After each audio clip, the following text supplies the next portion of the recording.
this is what I was saying. I actually agree with you. I'm saying that, like, listen, man, I don't think things are equal. I don't think things are. I'm saying, but stop saying that you want them to be or that they are. You don't, and they're not, and they shouldn't be. But no one is saying that they want this type of situation to be equal. This is the point that I'm trying to make. We're trying to do across the board, because y'all say you want equal pay and you want be treated equal before the law, and before you want other equality. That when it comes down to somebody who's twice your size slapping you versus you slapping them, that should be equal too. Well, look, man, that doesn't make biological sense to me. That just doesn't make biology. We live in a time every day, bro. But we also live in a time now where biology doesn't really matter, apparently, according to the rhetoric. So if we're going to have that conversation, and if that's the I didn't make this up. It's always going to come back to pronouns. I did not make this up. People with way more degrees than me made this up and said this is reality and made it logic. So I'm saying that this is the logic that we're going to base everything in. And we got to make everything even across the board. If we, just like the way we do laws, the way we do everything else. And ideally, nobody should be putting their hands on nobody. But I'm saying if we're going to do this, then the consequences need to be equal across the board is what I'm saying. Feel me? Yeah, I mean, I guess that's a good argument against affirmative action. I mean, listen, I'm coming just from a social worker standpoint. Let's make it all equal across the board. All right, black and white, I'm gonna come in this from a social worker standpoint now, right? Like, social worker standpoint, let me tell you the thing that shocked me the most when I was a social worker. And Chris, you might have got the same thing too. I know we was different type of social workers, but it's kind of in the social worker 101 because you find this out and it shocks you. I didn't know how many boys were sexually assaulted. I didn't know how many boys was abused or how many men were abused, right? And then we had to do all this deep diving into why and what happens. And it's basically, there's a thing built up in males or boys that when there's an issue, any of the sexual nature, whether it's men or women, it's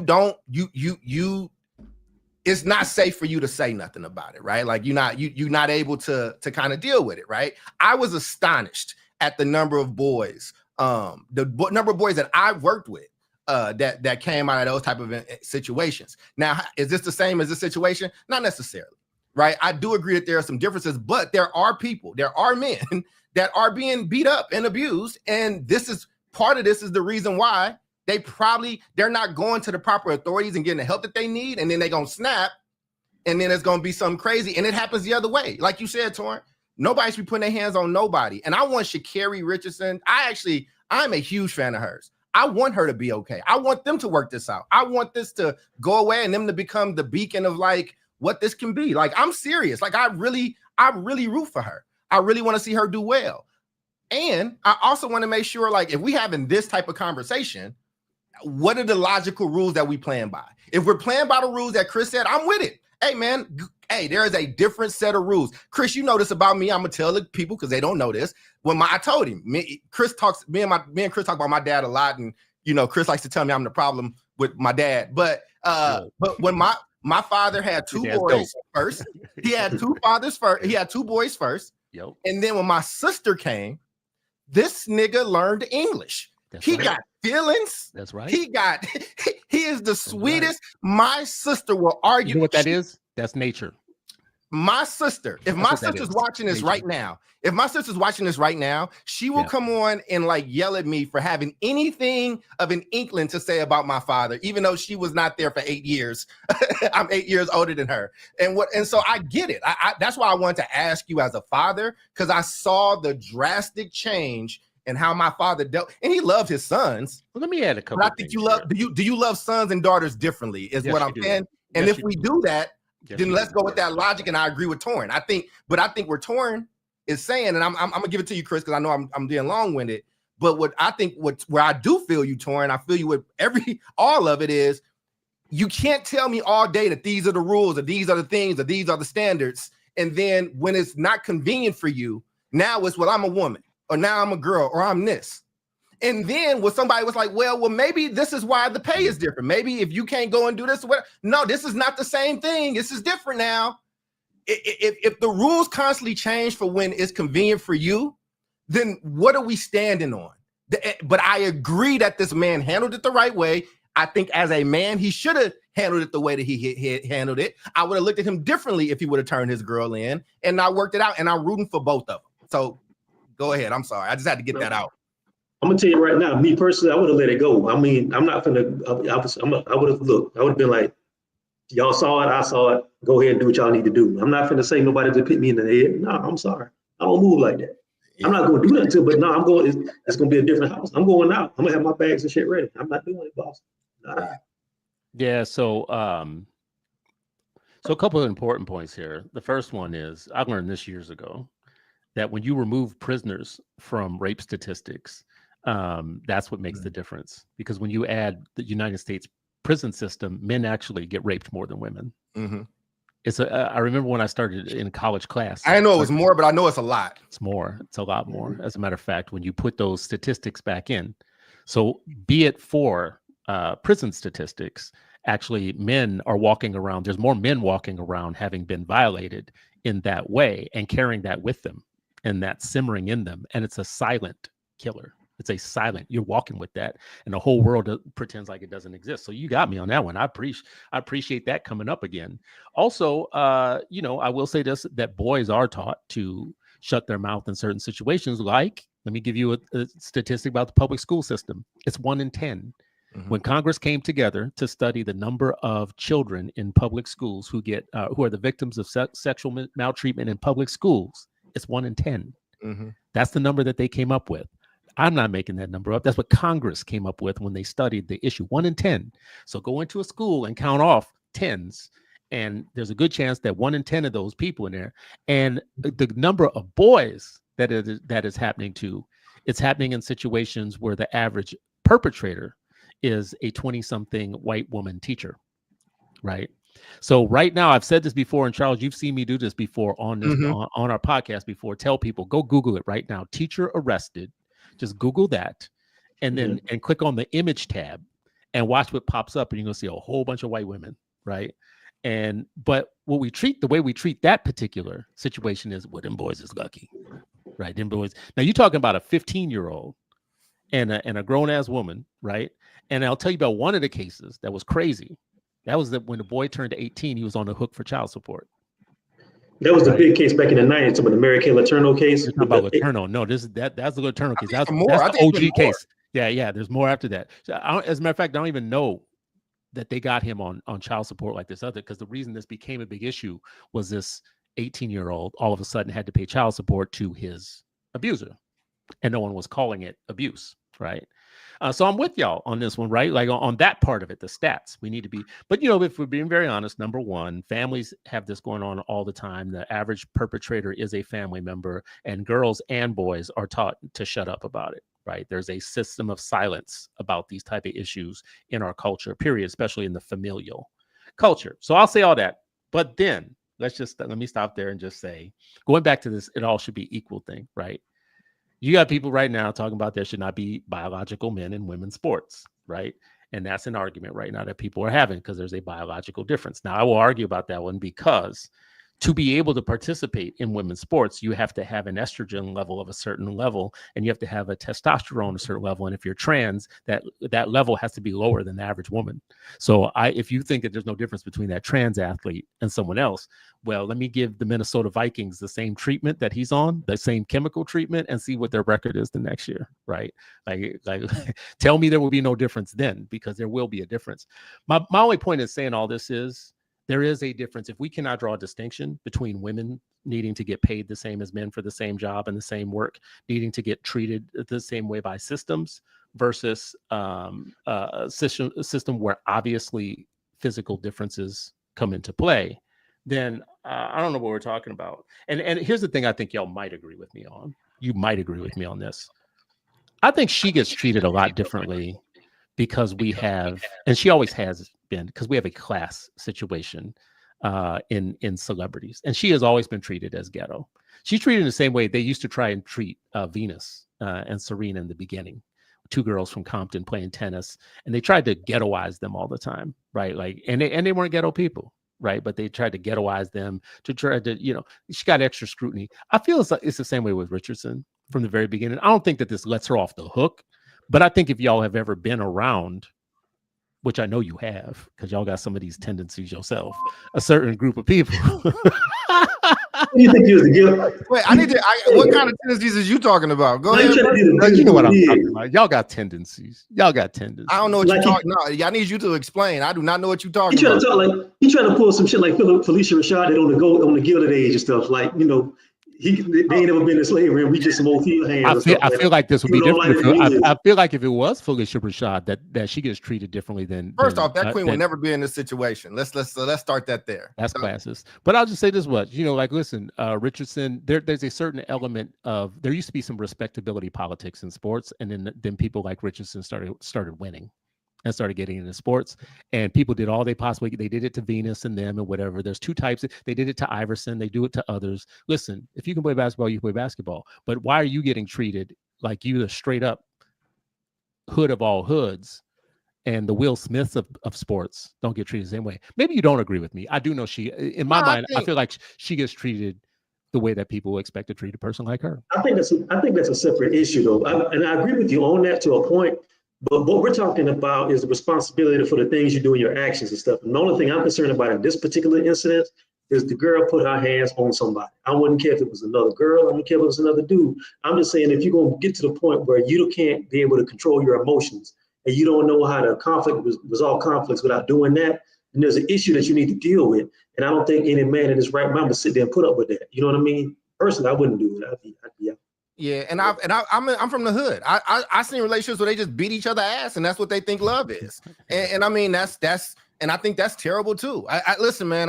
Like I said, I'm a Sha'Carri fan. I think, you know, Sha'Carri's early controversies was, you know, it was the weed, it was the drug stuff or whatever, and then, you know, the way she had handled it. But I still think, I know she got some hate, but I think a lot of people, I for one, was really supportive of her and just like, all right, well, you know, she's young. She just need a little bit of media training and she'll be fine. And what she did, and to her credit, man, this is why I'm standing for her now, right? Like, I want to see her do well. She got low, she trained, because remember, she had all that, and then she was cocky and went out and said she was going to dust the Jamaicans, and it was bad, and she got low, and she trained, and she became the fastest woman in the world, right?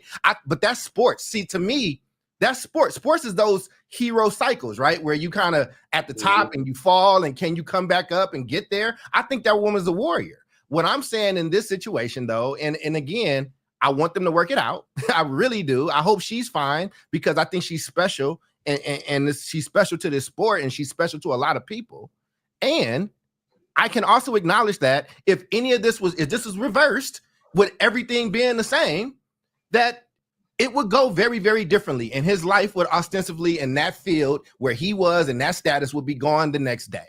And so, I mean, both things can be true. I agree with the sentiments that you got, Chris. And that's why I asked you as a father, and I wanted to lead off with that. And I want to remind me before we transition, I want to read the comments, because you got fathers in here that agree with you. And Torrin, I feel like we're having two different conversations. I feel like one of the conversations is logical and like, what is the standard so we can all understand it? And I think the other one is practical. Like, yo, in real life, men are stronger than women. And that's wrong. If a man should never put his hands on a woman, there are higher consequences, and a woman can. We're having a real conversation with no cameras. That's how I'm surmising it and how I'm thinking about it. Mm-hmm. I mean, the realest thing I can say about it, though, is, especially if you're an athlete, people get mad. Shit happens. Like, we pretending like aggression isn't a part of this lifestyle. Chris, part of if it's reverse, you would not say these same words. That's the point that Torrin. I'm not looking for the reversal to make men. But it's the reality. I could seek that out in every story, and I would find it. But it's the truth. If I start with the premise that men are somehow being unfairly unjustifiably, you know, the question is, do we only take abuse seriously when it fits the script we expect? That's the question, right? Like, that's why I was asking it that way. Yeah.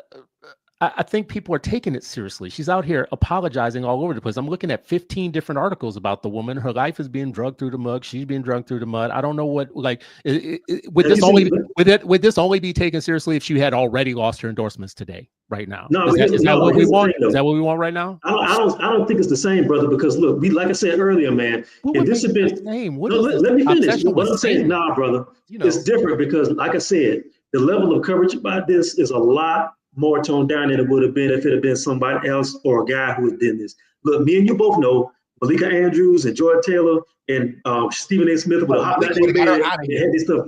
What time is CNN going? Like about 5 o'clock? They'd have been at 3 a.m, ready to go with this stuff and everything and tweeting about it. Nobody ain't said nothing. What about my dude, like with the podcast dude, who just now is getting separated from his work and his job, but it feels like he had more situations before this. To my Shannon? Yeah. But Shannon was, he ain't beat nobody up. Bro, I mean, he had accusations of abuse though, right? Yeah, but but Shannon was guilty of freaking off. He wasn't guilty of doing nothing and liking it crazy. Now, see, I said that on a previous 3 the Hard Way. I said, listen, people being freaky, it should be their own business. And I don't feel like y'all was with me on that one. Y'all was like, y'all was like, nah, he's stupid. He's dumb. No. It wasn't an action. Roll the tape. No. I don't know. I remember saying that. I might have. I'm just saying it wasn't about the actions because look, you got 2 consenting adults. Y'all can go off and do whatever y'all do off in the cut. That's y'all business. He was stupid because he had a lot to lose and he was picking some of the worst people to do that stuff with. I don't know why this man, how old is he, 54, 55? And you dealing with like 20. Very young. I just but I mean, 22-year-old that's just bad B management. But this is my thing though, right? Like, but putting your hands on a person is illegal.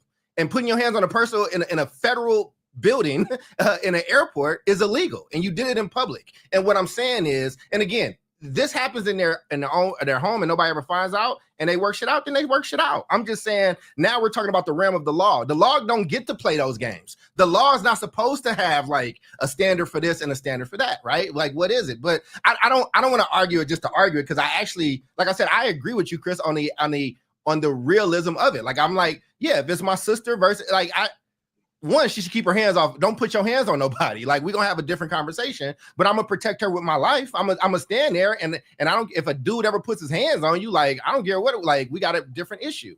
It's not logical. I got like a plug to make here too, by the way, because I asked you if y'all had watched Damascus, and I just want to put a plug.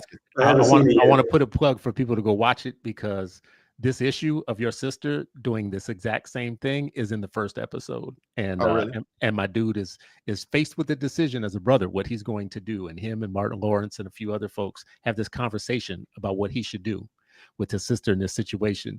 And I'm just going to put a plug in it because it's a good product. It's a good show and folks should go watch it. But this exact situation we're talking about right now becomes a conversation amongst 3 black men about what you should do if your sister is in this situation. Should I tell this story? It's good for the show, but it's kind of personal, but don't nobody I know watch this shit. So here, I got you. So me and my brother, like my best friend, not my real brother, but we grew up like brothers, right? So, we're all really close. I have a cousin, beautiful girl, a little older than me, call me crying. Such and such put his hands on me. He's a big dude, like 6'3", kind of stacked up. My brother is back from Iraq. 2 tours in Afghanistan, two tours in Iraq, 1 in Afghanistan. He hears me on the phone. I'm here with, it's a while back. I'm here, my girlfriend's there at the time too. All 3 of us are chilling. Instantly, we don't have a conversation. He goes and grabs certain things. We get in the car, leave my lady there, make sure that my cousin is now at the crib. My lady stayed at the time. I'm single now, but like this is back in the Bay. Stays there. We go. We pull up. Hey, bro, it's a big dude. So them things are there, right? And he's just like, man, let me just let y'all know what happened. She hit this nigga with a car. She hit him. Oh, that's just not funny, but that's just funny. With a car. I said, wait, what happened? He said, I said, bro, you hit, but you can't be hit. He said, I ain't hit her. I pulled her out the car and held her and got her off. So like she was hitting me. So what did she say had happened? I called her. Yeah. I called her. Yeah. Such and such. What the fuck is going on? Excuse my language. I'm just giving a real conversation. He blah blah. I said, this is what this man just said. I put it on speakerphone. This is what this man just said. And like you're listening, you know how you could tell like that's actually what happened. She's like, yeah, but yeah. I said, hey man, check this out, man. I said, hey, I still need you to keep your hands to yourself. Like, I don't want to like this is 3 black men. There are guns involved. Like this could have went really, really bad, right? And I had to tell her, and then it's like, yo, man, like, why would this is not love. Like I had to talk to her about that. And then she went back with him. I said, listen, I love you to death. I said, me and my friend could have lost our livelihood, our lives, our freedom. And you about to go back to this dude. Don't ever call me again with some of this type of bullshit. And again, and that's why, like, when we had these kind of talks, there's a talk in like up here, but then there's like a real and I know all of us have, it might not be that story, it might not be the stalker situation, but all of us have encountered this on some level. And like, do we want men to go and like report this stuff? If the script is flipped, do we want them to just handle it on their own to their devices, who probably ain't the best communicators and probably don't have the best control of their emotions and all that stuff, and the other person is also irate, or they hit you with a car and come and say that somebody is beating on them? Or and that's my point. That's what I said. Like, that whole idea of crashing out over stuff that you don't have any hard evidence for, I don't play that game, man, because at the end of the day, usually it's like this. One of my favorite movies is Akira Kurosawa's Rashomon. And when you come into situations like this, for people who don't know, I know we got a real intelligent audience, but Rashomon is sort of the origin of that trope where like something happens and you got 8 or 9 people telling you different stories and they're making themselves the hero in every story. And then it turns out everybody did some bullshit and they try to cover it up by doing that. In situations like that, it's almost invariably how it goes. Somebody lying, somebody embellishing stuff, or they're not giving you the full story. So are you willing to spend 20, 30 years over half of a story, sitting in a cell, thinking how stupid you were? Or do your mom and them got t-shirt money so everybody can go buy some t-shirts over some shit that ain't got nothing to do with you in the first place and you get half a story? I don't. I ain't finna do it, so therefore I'm finna sit home. And therefore, unless I know what you're dealing with, and my question to the dude is, why did he go back? I would have been going for that would have been my clue right there. Because some of us grew up in toxic ass environments, and that's what love looks like in a lot of different ways. Now, listen, I mean, but if we having a conversation, some people, especially young people, not just them, but they learn that shit from watching people. They learn that shit from watching like domestic violence, and people just wake up the next day and move on with that shit. Like, domestic violence is one of those things that was nagging in the 60s, 70s, 80s, 90s, and guess what? It ain't went away today. It's just that there's phones and cameras everywhere. And so anyway, before we get there, first off, I love this show. Like, Chris, you are a superstar. You're very good at this. Let me read, and Torin, I love the way you set up the question. We got some, I just want to make sure I'm reading these people because they in here. Eric Williams, brother, we appreciate you. Eric had your back, Chris. He said, I have 4 daughters and 2 boys, and yes, damn it, suck ass. The rules are different. Touch my girl if you want to, right? That's right. Eric also had your back and said, I agree with Chris. The duality of it is real. Now, mind you, my daughters are taught to keep their hands to themselves and treat people how you want to be treated. Typically said, I appreciate this conversation. Thank you. We appreciate you as well. She said, I agree with Charles. I think Christian handled it the right way in that moment. But when things cool off, he needs to consider leaving, right? That's what I thought the fatherly advice was going to be from you, Chris. I was trying to set up the alley, but that was my bad. Don't consider it back and grill. That's my opinion. Listen, if I'm in Cuba smoking a cigar because Richardson paid my flight and my son called me, I'm gonna be like, well, wait a second, bro.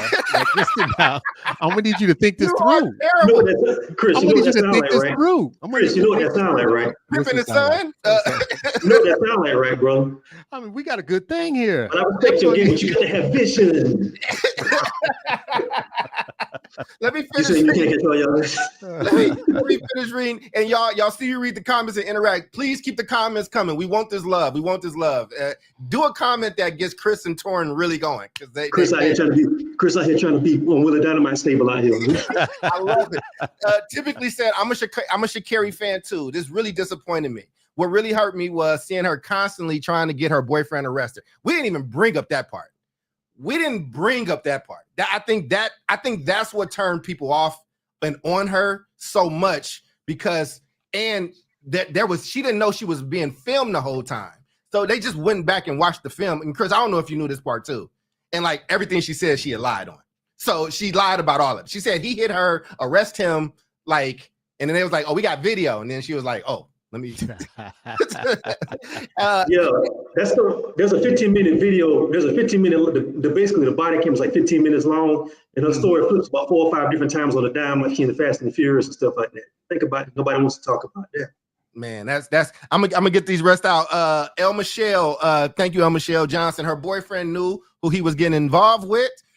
Okay, that probably wasn't the first time she put her hands on him. She's a waste of conversation. That's rough, because if that's the logic, hey, homegirl, I know your eye is leaking. You knew who he was, but I got you. Typically, it doesn't make it right. See, they going the comments. They having a good conversation. If she went back, he's the fool for taking her back. And I think Torin agreed with that one. So to our people that's listening, thank you for listening in. Y'all, let's wrap this one up. I know we're going to switch, but let me just say this one last thing about this too. Because sometimes, and I'm a person who's been in the public eye, and I know how stories become stories sometimes. And sometimes when you're in the middle of a story, you can't understand how your thing that you've got going on is now subject to like way more inquiry than what is like really happening in your life, right? Like people are making this about social issues and social justice things and whatever, blah, blah, blah, beyond you. And I'm not talking about this issue, this one that we're talking about. I just mean when you're a real ass person in the middle of a situation like this and your life is becoming the story for other people's kind of like daily conversation or whatnot, I just feel like it feels different. But I'll just say this much. The only reason I bring that up is because you never really know all what's going on in somebody's lives. And to say things like he should leave or he knows what he got into or any of that type of stuff, I don't think we know everything about some of what turns his crank and what turns her crank. And sometimes people have logical relationships that I don't understand, maybe necessarily. They're not mine. But I've had enough close people in my life who have relationships that I don't understand necessarily. But I do understand there's one thing, which is that we all got different motivations for what turns our crank. That's all I'm gonna say about it. Like, you know, there's just as sometimes people fight hard and sometimes people love hard too. You know, just I don't know. I don't know what to tell you. I get the social issues. Love me soft then, damn it. Maybe that's not what anybody in any whorehouse in America is saying, but okay. Right? There's not a single Mustang Ranch customer in the United States who's saying that, but okay. You know, you do you, right? Like, but I feel like, you know, yeah, she burned my house down. She put some sneakers in the bathroom and burned her whole house down, but y'all don't understand the benefits. But okay. Like, you do you, I do me. Yeah, all right, go ahead. And when the coroner, I mean, that'll be a good story for the coroner when the inevitable happens. Listen, as always, Torin, you and your topics always set it off right. You lob it up there for Chris, and he comes through with like Shaq and pulls down the rim. So again, Shaq and Penny over here. But this is your topic, man. Close us out on it, man. Like what's your final statement on it, and I'll transition us. Yeah, I wrote an article about this on my Substack called Pain is Love. And I think Black men just got to really get out of this idea that to be in love, you have to suffer and endure pain. I think that goes back to slavery. And I feel like a lot of us have been dealt that whole corporal punishment from the people who feed us and the people who love us. And I think we grew up seeing that, and we grew up partnering with people who model that behavior. And we got to get out of that because it's toxic and it's not going to be healthy. So if you're dealing with brothers out there, if you listen to me now, if you're dealing in a situation like that, pack your bag and run, bro. Find you somewhere to stay. Call your boy and crash over there and get you somewhere. Amen. I don't care. All right. Well, that's topic one. I swear I love this show. It's so much fun. It's trouble. You're not gonna keep a career, but it's fun. So, all right. Topic number 2. Transition us, man. Uncle Nearest in court. I sent some stuff over. Chris, I don't know if you're familiar with this, but I got a rundown for you and for the people at home. I'm just gonna read it. Uncle Nearest Premium Whiskey, known as the fastest growing Black-owned spirits brand in U.S. history, is now in a serious legal fight.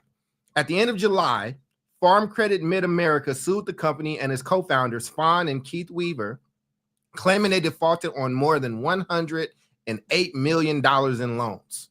On August 14th, a federal judge placed Uncle Nearest into receivership, meaning the Weavers no longer run the business. Instead, a court-appointed manager will take control while the case moves forward. The lender says Uncle Nearest broke financial covenants and even overstated his whiskey barrel inventory by over $20 million. But Fawn Weaver calls these allegations salacious and inaccurate, blaming reporting errors by a former CFO and insisting the company has continued making large profits. She also called on supporters to clear the shelves of Uncle Nearest products, saying the team remains unshaken. This is a major turn for a brand recently valued near $900 million, and it raised bigger questions about what happens when Black-owned businesses and companies succeed at scale. Fellas, I want to know if you all think that there's something afoul here, or is this is this just kind of par for the course if you're like a Black business owner and you starting to cut into a different echelon of business? And I don't want to swear any thoughts, but if you think of Diddy and Diageo or whatever that place was, or when Jay-Z got into it with his liquor company before they broke, and I think 50 Cent and his first liquor company, they had these type of issues. Just your general reactions to this. And let me start with you, Chris, just because I know we were talking about this in our group chat earlier. I don't know how much you heard from it. I'm a big supporter of Uncle Nearest. I like, well, I do. I like whiskey. I mean, you know me, you know that I collect whiskey. I got Shannon's whiskey. I like whiskey, right? And I like the story. The story is a beautiful story. For y'all that don't know, the story is that Uncle Nearest was the man that taught Jack Daniels how to distill whiskey. They took stuff from him and stole it. He was a slave. He couldn't own anything. And then these folks found it, revitalized it, and built almost $1 billion company off of it. So my long-winded, I'll transition better in the future, Chris, but I forgot to let the public know what this was. Yeah, I saw this pop up in the feed, and I don't have a ton to say except for I think it's a red flag when you blame your former CFO for accounting errors, right? Not if he's stealing. Huh? I said, not if he's stealing. I mean, before you say that part, I'm a little bit more interested in, is this a conspiracy against you until you say that? Now I'm just thinking, okay, you're bad at business. You got bad business practices. I also think y'all got to stop selling us alcohol. Right? Maybe going to pork. Are you not Black today? Who is y'all? No. I'm talking about all the pimps. I'm talking about all the Black capitalist pimps that think that we need a liquor store in every corner and that every rapper should have a alcohol brand so that people can make bad decisions every night in nightclubs drinking bullshit. That's what I think. I think maybe they should find something like, Sharif and I had this conversation on a different podcast where I said to him, it's weird, Sharif, because, I don't know a lot about the Muslim religion, but it's funny that if all of a sudden, if all Black people became Muslim and stopped eating pork and drinking alcohol and started practicing modesty and, touring to the thing you bring up all the time, weren't twerking on stage nationally or whatnot. If we all lived a Muslim lifestyle, do you know how many industries would collapse? I mean, if you actually live a Christian lifestyle to the letter, but yeah. I mean, we're living a Baptist lifestyle right now, right? So I think we need to switch to Muslim, right? Because right now we live in a Baptist lifestyle. I can't this Catholic is not about to take shots at the Baptist today, brother. He's a Catholic, y'all. Listen, I'm a Lutheran, so I'm just so that's totally opposite. I won't be clear about this. But my only point is in saying all that is I would be with you because, the thing with Bill Cosby and NBC.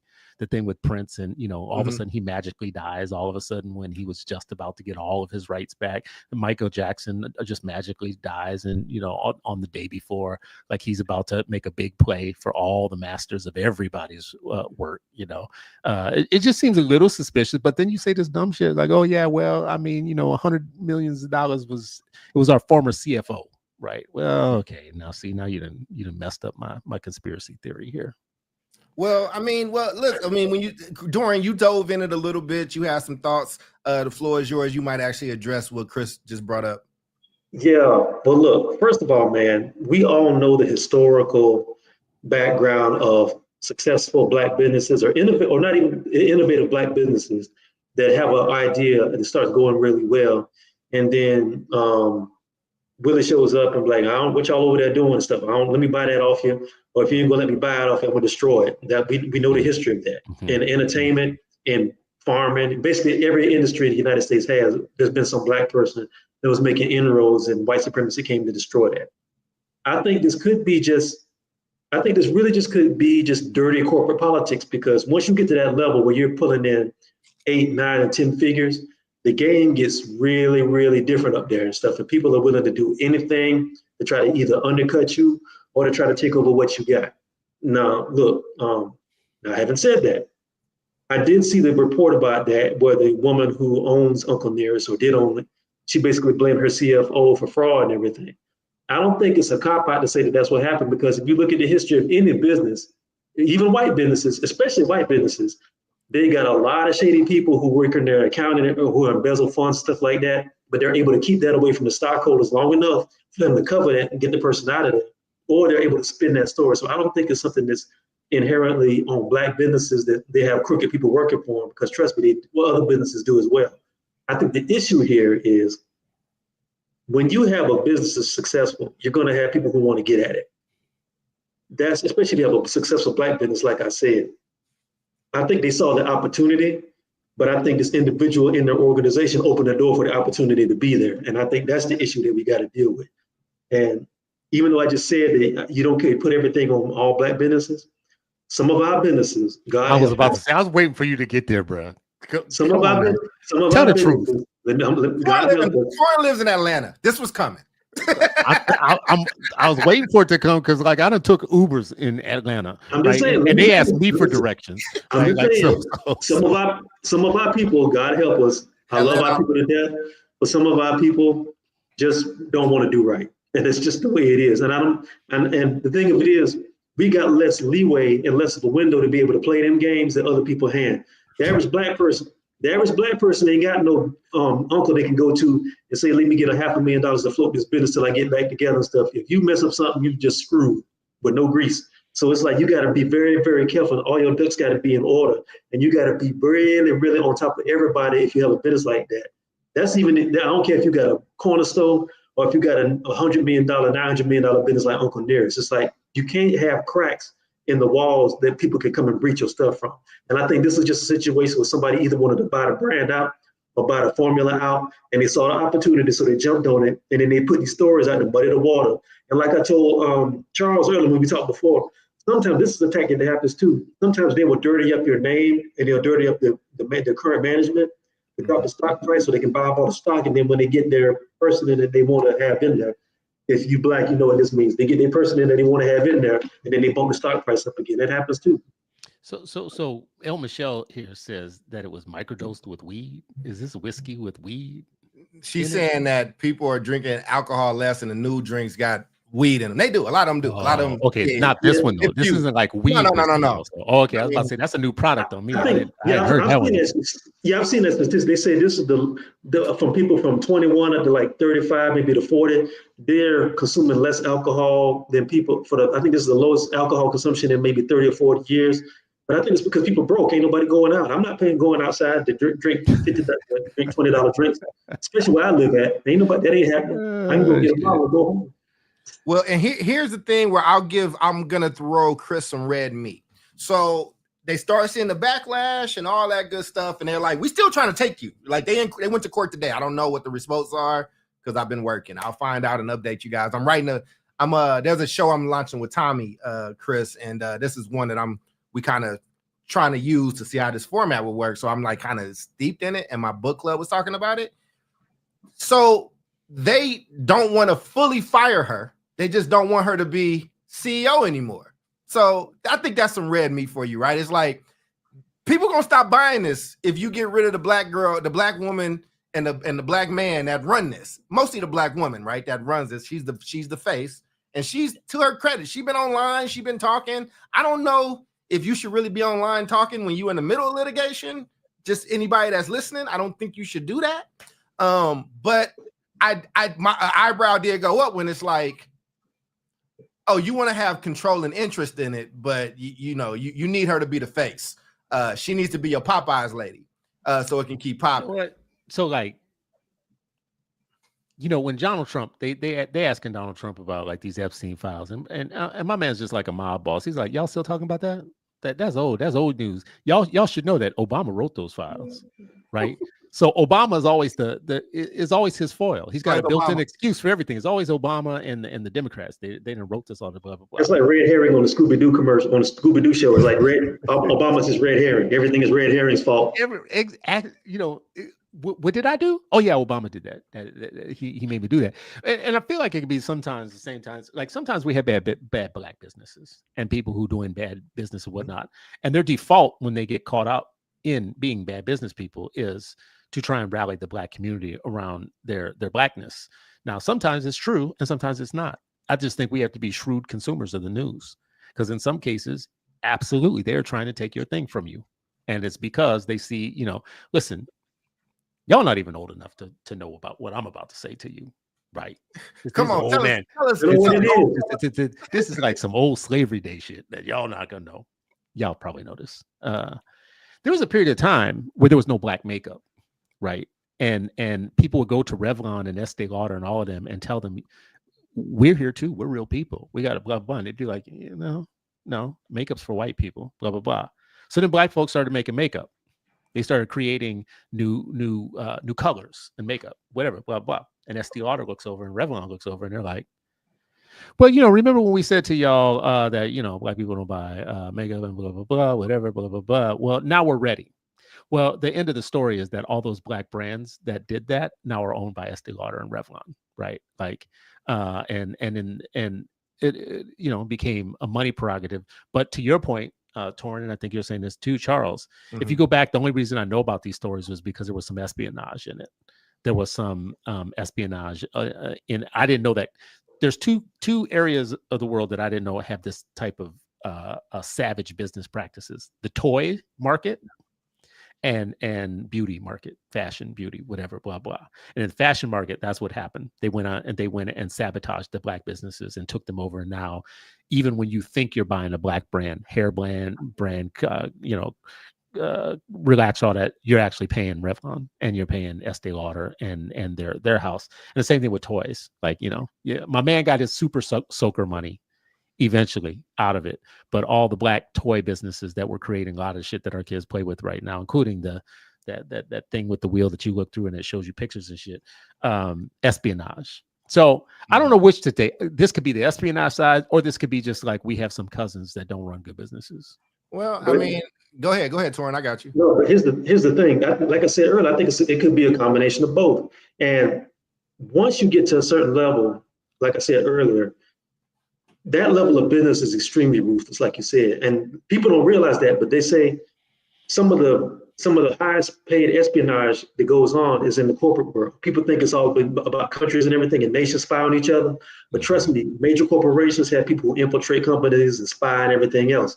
They got laws against it. Yeah, corporate espionage is real. One of my favorite shows that I fell in love with over the summer that I hadn't seen before is Mad Men. Y'all ever seen that? I love Mad Men. Everything about Mad Men is about these white men in the 1960s who are trying to cut each other's throats in the office, outside of the office. Everybody's in competition with each other. It's literally Darwinism and survival of the fittest. And that's how white people are with each other. So even if you take race out of it and you're a corporate person, you're going to have these dynamics that come into play, and you got to be ready for everything that happens. Also, one of the main themes in that show is that the name of the company is called Sterling Cooper Draper Prices and Ad Agency on Madison Avenue. A lot of times, a lot of what they're doing is selling the facade, but everything behind the scenes is hanging by a thread. Almost every season they're about to go out of business and everything, and they have to either Houdini some stuff up and make it happen. That happens a lot in that world. So I'm just saying, if you do that and you're aware of that, that makes it even more incumbent on you to not have your CFO dipping out the back, whatever doing. How come you're not watching the receipts? How come you're not seeing these reports every single day? You got to be on top of that. It's a cliche, but when you have a business, if you have a business in general, you got to be on top of it. But especially if you have a black business and using the history that Chris just said, where everybody's on your ass trying to look for something to try to pull apart and looking for chinks in the armor, you really got to be on top of your stuff. And if you're not, then you get a situation like you got here. Yeah, Charles will probably share this thing is like hiring people and being the boss sometimes is a pain in the ass. Yeah. I'm hearing a lot of people right now say, if I never have to be a boss again, and I don't want a boss, and I don't want to be a boss ever again. Yeah. Right? Like, so hiring a good number two, a CFO, a COO. Said, let me just be Stephen King. Let me just write books and be every morning by myself, just for 4 hours a day. Just let me write in the morning. I got a whole house where I just write books. The moment that you need a CFO and a COO and a CCO and a CTO, you're done at that moment. Like, because now you better have some ninja-like skills, business skills, just in the hiring part and watching what they're doing. Right.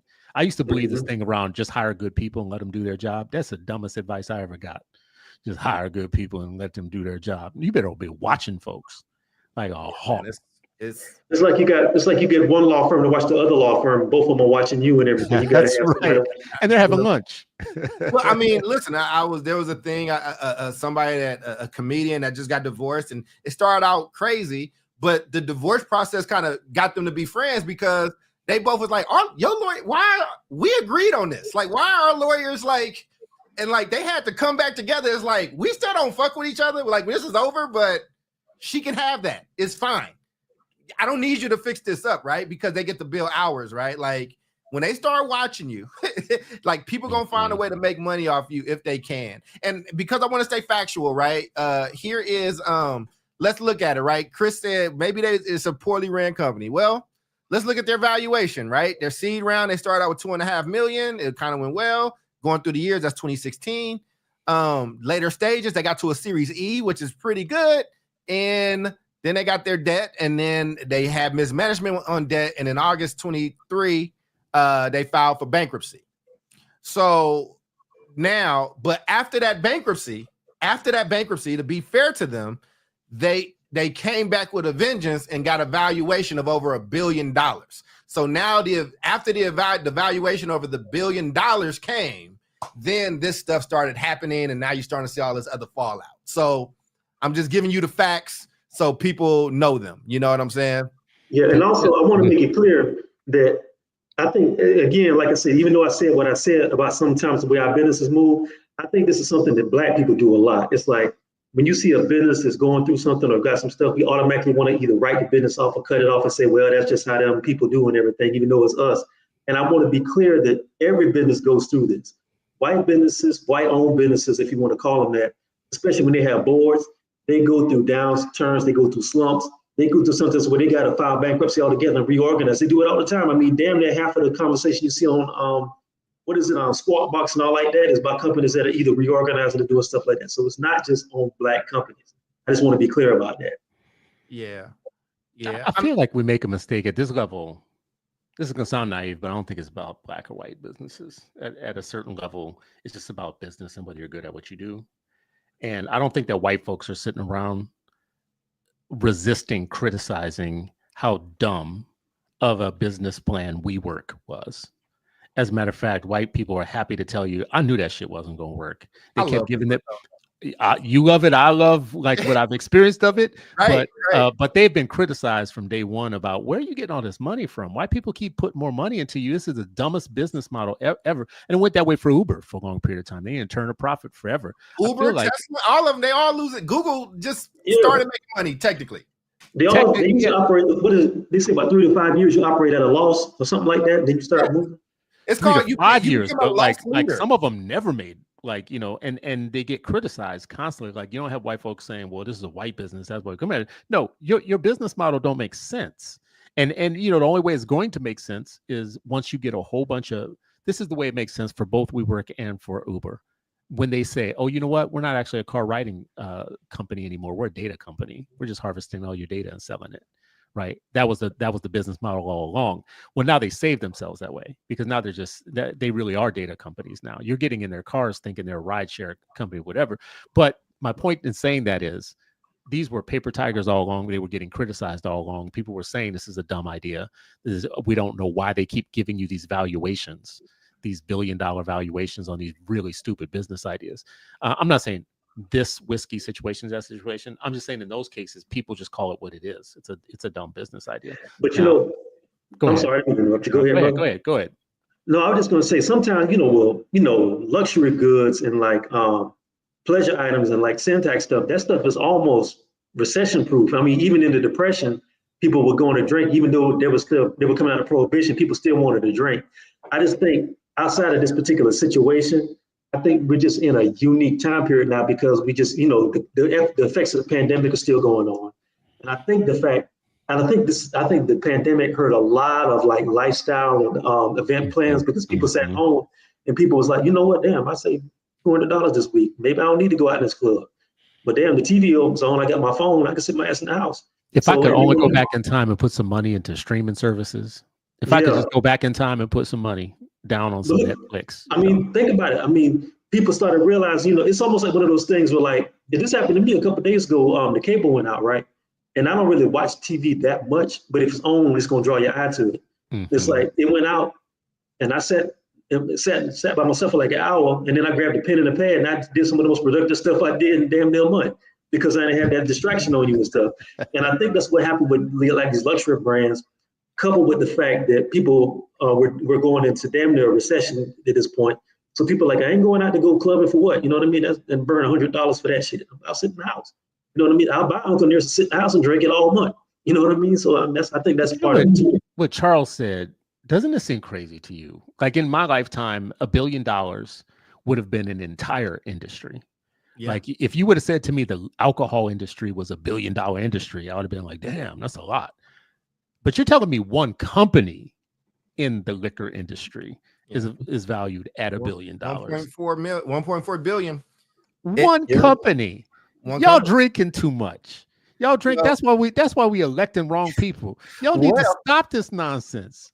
I'm so glad you said that though, right? And because y'all have a nerd, I'm loquacious. I do take very long takes, but I make up for it because I actually do research. So let me show y'all some agentic literacy right now. So we just looked at the market share for Uncle Nearest, and you remember they had their ups and downs. They got to a Series E, which for y'all that don't know, that's actually really good. That means that there's a lot of faith in you. And they had the bankruptcy thing, but bankruptcy is also seen as a strategic tactic. And anybody that likes Trump, I don't want to hear you say anything negative about bankruptcy because it is business people do use bankruptcy to their advantage. Now, let's look. Now, the cap for Jack Daniels is $14 billion. But if you look, over the last 5 years, Jack Daniels has lost they've dropped 57.9%.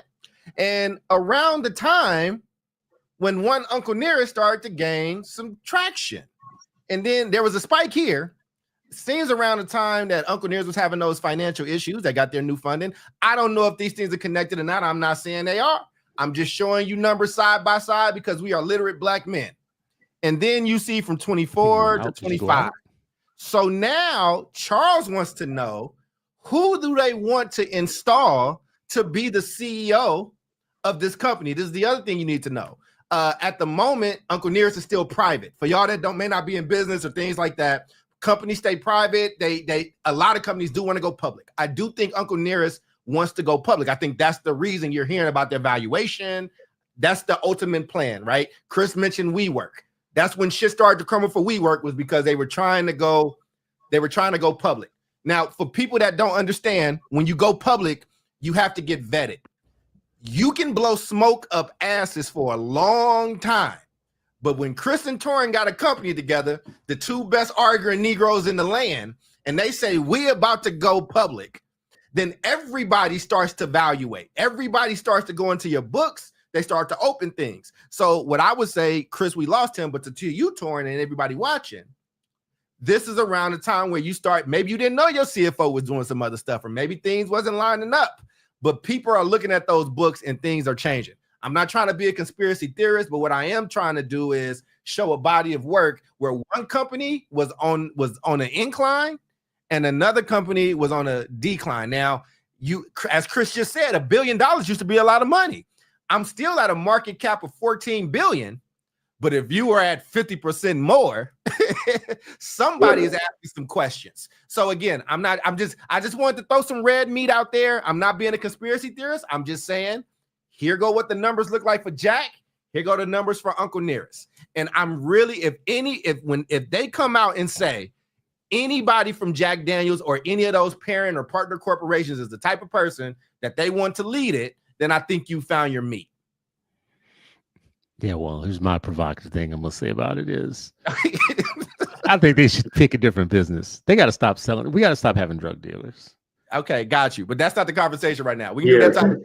That's what this is. That is exactly this conversation. Like, but I don't think it matters if it. I think even if it wasn't alcohol, let's say it was shoes. Let's say it was. And I'd feel differently if it was shoes. I mean, like Black Girls Code. This happened with Black Girls Code. With Black Girls Code, I wouldn't say me and the lady that runs it are friends, but we're friendly. We've seen each other. We've been in certain spaces, and I remember when that was coming up. I remember how big it was, and her shit was hostily taken over. Well, now see there are stories. I've heard stories from her side, not her. I don't want to put no legal stuff out there from people that are friendly with her. And I've heard stories from that other side, and you know what the story, it was it's mismanagement, it's this, it's that. You know, I don't have access to those books. I'm just saying, different industry, but I think it's still going to be the same type of thing. I don't know if it's coincidental. I do want to say something to Chris, though. Is like what you're saying, brother. I've heard this before, but as somebody who has, I've worked in not not in liquor or anything. I started being a bartender when I was younger, but somebody who's worked in media and stuff like that. Look, man, you got to give the people what they want. And I understand about what we want to see our people doing. Look, trust me, I totally get what you're saying. I understand what you're saying, that, yeah, there's certain things that we do that we probably need to back away from. But like a friend of mine once told me, man, there's been a lot of brothers who don't went bankrupt trying to sell a health food store in the hood. These people want liquor. Some of these people want what they want, and they ain't trying to hear none of that stuff that me, you, or nobody else talking about. They want their strip club. They want that. And they want their food. And if you do that, you'll never really go broke. You may not struggle, but here's the point I want to say about that. I've been the one who says that crack gets a bad rap. I'm the one who says I'm just saying. I'm just saying. Look, for example. Look. I hate them pop the balloon shows and all that stuff with a passion. I despise them shows, but they was able to make enough money. They was able to make enough money to basically revitalize Jonathan Major's career. So, who am I to say? Who am I to say that? That. Here's a question, Carl. So that movie he did, Magazine Dreams, the one that basically gave him his comeback. That's up under the Zeus Network, right? That's who funded. That's who produced it. How did they get the money? The balloon. So, but anyway, y'all need some new wholesome content from Three Smart Brothers. Holla at us. Hey, Ray J, holla at me. I think Ray J owns Zeus, or he's part of it. Holla at us, bruh. I'm with you. Bring us some money and bring Carl some whiskey. So bring me money. But here's my point, though. The thing of it is, something that we got to think about too is the cultural value of that, because Uncle Nearest's main selling point was this is a black-owned whiskey, and we're kind of doing sort of like economic and historical reparation for this black man who was basically cheated out of his birthright because he created this thing and he wasn't able to capitalize on it. So we're selling Uncle Nearest as sort of like the restitution for that. And that's why a lot of black people bought into it. If you change out the management structure, that's why I bought so much. I am supporting. A lot of brothers did. A lot of brothers did that, and sisters too, and a lot of I don't know if typically as a brother or sister, I don't know, but typically said if her and her husband aren't the owners and control majority interest or whatever, then I'm not buying it anymore. And I feel. But here's the thing about Uncle Nearest.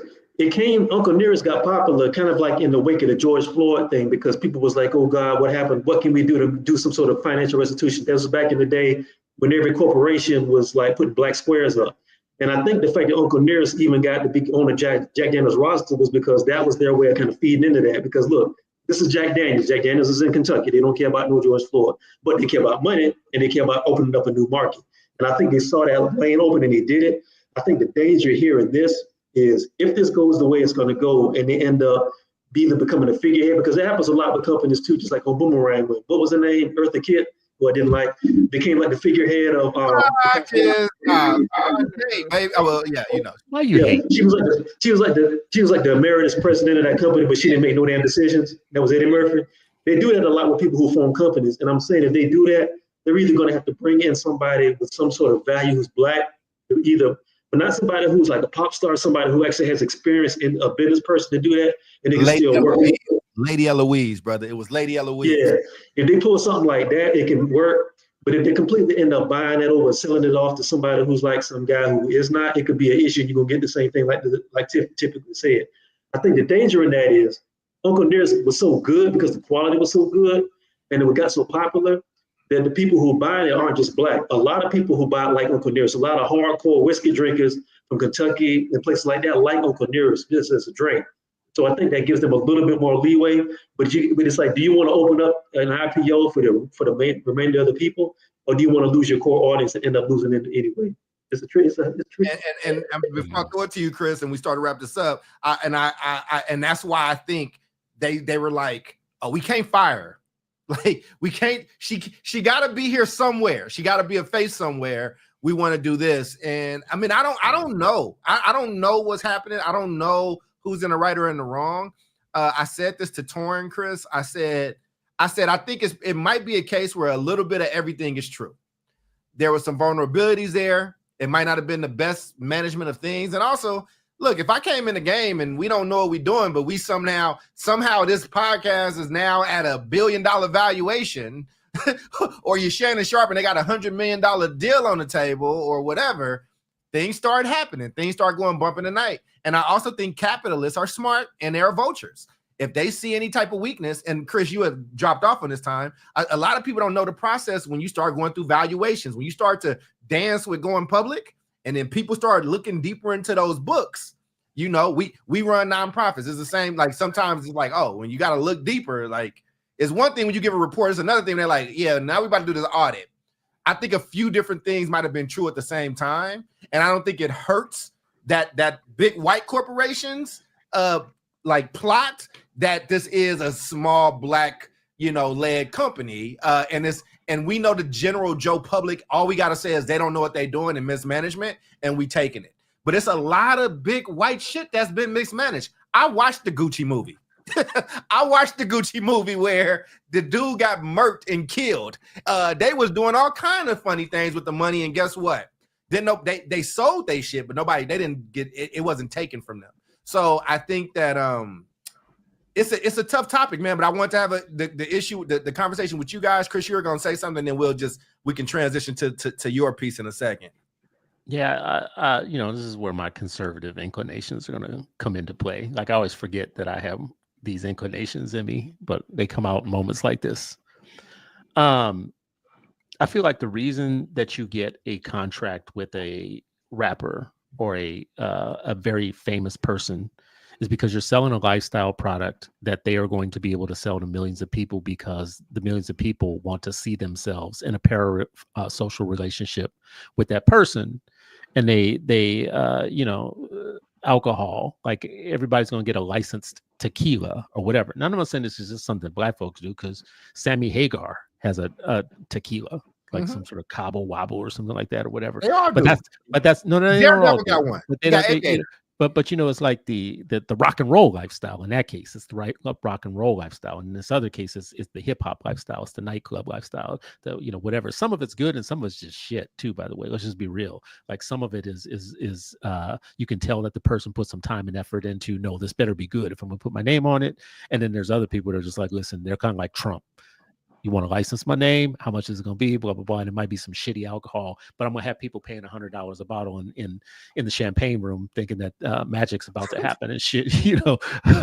And in the champagne there's nothing had in the champagne room. But I mean, you can have somebody sell you that dream because like you work all week, you want to feel like Diddy on the weekend, right? Like, you know, but you're selling bullshit in a lot of ways, and you're selling poison in a lot of ways. And there's so much stuff that you could sell to our people that would advance us. That, you know, like a payday loan on every corner in the hood. That's terrible. You know, payday loan, a liquor store, and then the other, you can't get a coffee shop with a goddamn internet signal in it or whatnot, but you could get 8 liquor stores, right? You could get 15 kind of like hair weave places where you can't even buy the weave yourself. That it can't be black. Yeah, black people not running those at all. No, they are running them. They're running them in the exact same way that these other rappers are running tequila companies. They're putting black women in these shops to sell shit that they can't buy themselves from Asian countries. Right, like they're putting Indians in convenience stores and bodegas, and they're putting and everybody's doing their thing. But Charles, I'll just throw this to you just in this one way, because I know you're a movie person. What was the rule in The Godfather when they were talking about dividing up territory? The greatest, one of the greatest cinematic movies of all time. Just for y'all out there that don't know, the whole reason the movie takes off and why he gets killed is the rule was you can sell this smack, we can run the girls and the drugs. You cannot sell, you got to sell the dope to black people. You cannot sell it to Italians. They're animals anyway. Let them lose their souls. I remember that line. Right. Yeah. Exactly. And Vito was like, what? Like we can't. And that's the whole. Vito was not in agreement with those things. And Vito, they saw the orange. Anytime you see an orange in The Godfather, somebody about to get murked, and that is that's the catalyst. You can sell that to the black people. The only reason I brought it up was we should live by the Godfather rule. Don't sell your own people bullshit. Sell it to other people. So Vito should have got popped, is what you saying? I mean, we can extrapolate that to a lot of things. There's some politics we need to quit selling our people too, but that's a whole, which is the same thing as dope, but that's another conversation. I feel like it's the same thing. Like, listen, I've been to some, and you know this about me. My diet has changed over time, whatever. And when I went through a vegan period, I needed some vegan soul food, right? Like, because if you go vegan, shit starts tasting bad real quick. When you came to Oakland one time. Bro, listen, let me tell you, you go to certain cities, and it's like you don't even miss anything, right? Because when you go on a vegan lifestyle, well, listen, that's ingenious to me. I mean, you enjoyed the restaurant. I went to one in DC. I went to one. There's one in Minneapolis. This shit ain't healthy either. You know that, right? He was like, it's vegan. It's healthier. It's healthier, my brother, than drinking a whole bunch of whiskey and bacon. It's still greasy. Try that in Memphis. You'll get laughed out of town trying to net in Memphis. Ain't no such thing as food in Memphis. No, we yes. Remember, we were there, Charles, and I asked the girls at the counter and Moxie. Yes, yeah, they got it. I went got a vegan burger and brought it back for the girls at the counter at the hotel. Because they were like, "What? We got that here." You can smell barbecue. You can smell barbecue in the atmosphere in Memphis. You can just feel it floating on the air, man. It's just everywhere you go. You can feel the diabetes and the heart attacks. You can just feel it all. The limbs getting cut off because of bad choices you made. My only point in saying this is the Godfather rule is a good one, and it's not only Italians. It's not only Italians. It's also everybody. Every other ethnic group has sold us bullshit. Because we were the black market was the starter market for all of them. It was the starter market for Korean stores, for Indian stores, for Asian stores, for Italian drugs, for Polish and Irish policing. We were the market for everybody. We ain't gotten to the history of bootlegging, bro. Bootlegging, we ain't gotten to bootlegging. We like every time Chris comes to Chicago, we go out to dinner and we try to go to these places, and there's always like a Capone suite. Like, it's like, how does this motherfucker still got a room in every major restaurant in Chicago? Like, because gangsters rule I'm glad you brought this up too, Charles, because I just said this vegan shit. So Charles took me to dinner in this last place that we went to, and I had the world's best. It was good. I had the world's best bacon I've ever had in my life. Yeah, see? Yeah. It was so good that we almost had to order two orders of it and make it the meal, make it the dinner. That's how good it was, hanging from a wooden thing, and it had been smoked. It was great. Anyways, it was like on a clothes hanger. It was like a clothesline. It was like yeah, that's what I'm saying. Certain places are gonna test your wheel. That's what I'm saying. It was like a pork curtain. It was a curtain. We went to the Chop House. We went to the Chop House in Chicago. I'm sure there's a few Chop House. I know about the Chop House. Yeah, you gonna eat it now. I'm sorry. But on one side is politicians, like pictures of politicians, and on the side we own, it's just gangsters. It's just gangsters. And guess what? There's not too much separation. They just meet in the middle. And that's the thing, right? And those meetings happen. I mean, we did a show in Arkansas before, and they showed us the back room Bill Clinton had in Arkansas where he used to make deals. Just a regular old hole in the wall, like little restaurant. The food was good. I'm gonna throw this to you so we can transition Torn to the next one. But as the movie person, my favorite movie of all time is Boomerang. I love it. And I just told the brothers in my book club about Kurosawa, because one, highest to lowest is a remake of a Kurosawa movie, and I was telling them about Rashomon, but there's a bunch of Akira Kurosawa movies that are just incredible. Yeah, and a lot of movies you see today were done in that style. I'm gonna throw it to you to close us out on this, but I'm a big, huge movie buff, so. No, that's good, brother. Yeah. Also, The Magnificent Seven is a remake of The Seven Samurai. They've done that before. Mm-hmm. Yeah. The whole thing about a ragtag group of people coming together to fight a bigger evil, that comes from Kurosawa. But anyway, all I got to say is, look, you got to handle your business. And I think people don't realize that there's a lot of volatility in every business. They may put it on a really solid front because that is part of business too, looking like you got everything under control. But most businesses got stuff going on behind the scenes that you don't know about, and there's flip-flopping, there's turnover, all kind of stuff. The thing of it is, even with all that, you still got to have everything in order as much as you can. That doesn't mean that you can be prepared for every single thing, but you got to have some sort of awareness that something is going to be coming for you one way or another. So if that's going to happen, have your people in order, and taking it out of the realm of a business, moving it into the black business that we're talking about. I'm going to say the same thing I said when I first saw Sinners. Stop picking up your big lazy cousin to watch the dough. Get somebody who's actually qualified to watch the dough and make sure that they can ask the right questions and stop just pulling people because you look good. That's all I'm saying. That's all I get. I got you, man. And I'm gonna throw it to Chris. I will say, typically said that Spike Lee robbed him. He hated Highest to Lowest. I loved Highest to Lowest. I thought it was such a Spike Lee movie, and I liked the Kurosawa-ness of it. But Spike Lee, I posted about it. Spike Lee makes decisions in that movie where he's like, movie be damned, I'm gonna make this point about black people. And I love him for it because he's Spike Lee, and Denzel is Denzel, and he's great. But what time does the dollar shot come in? Because I know it's in them. The what?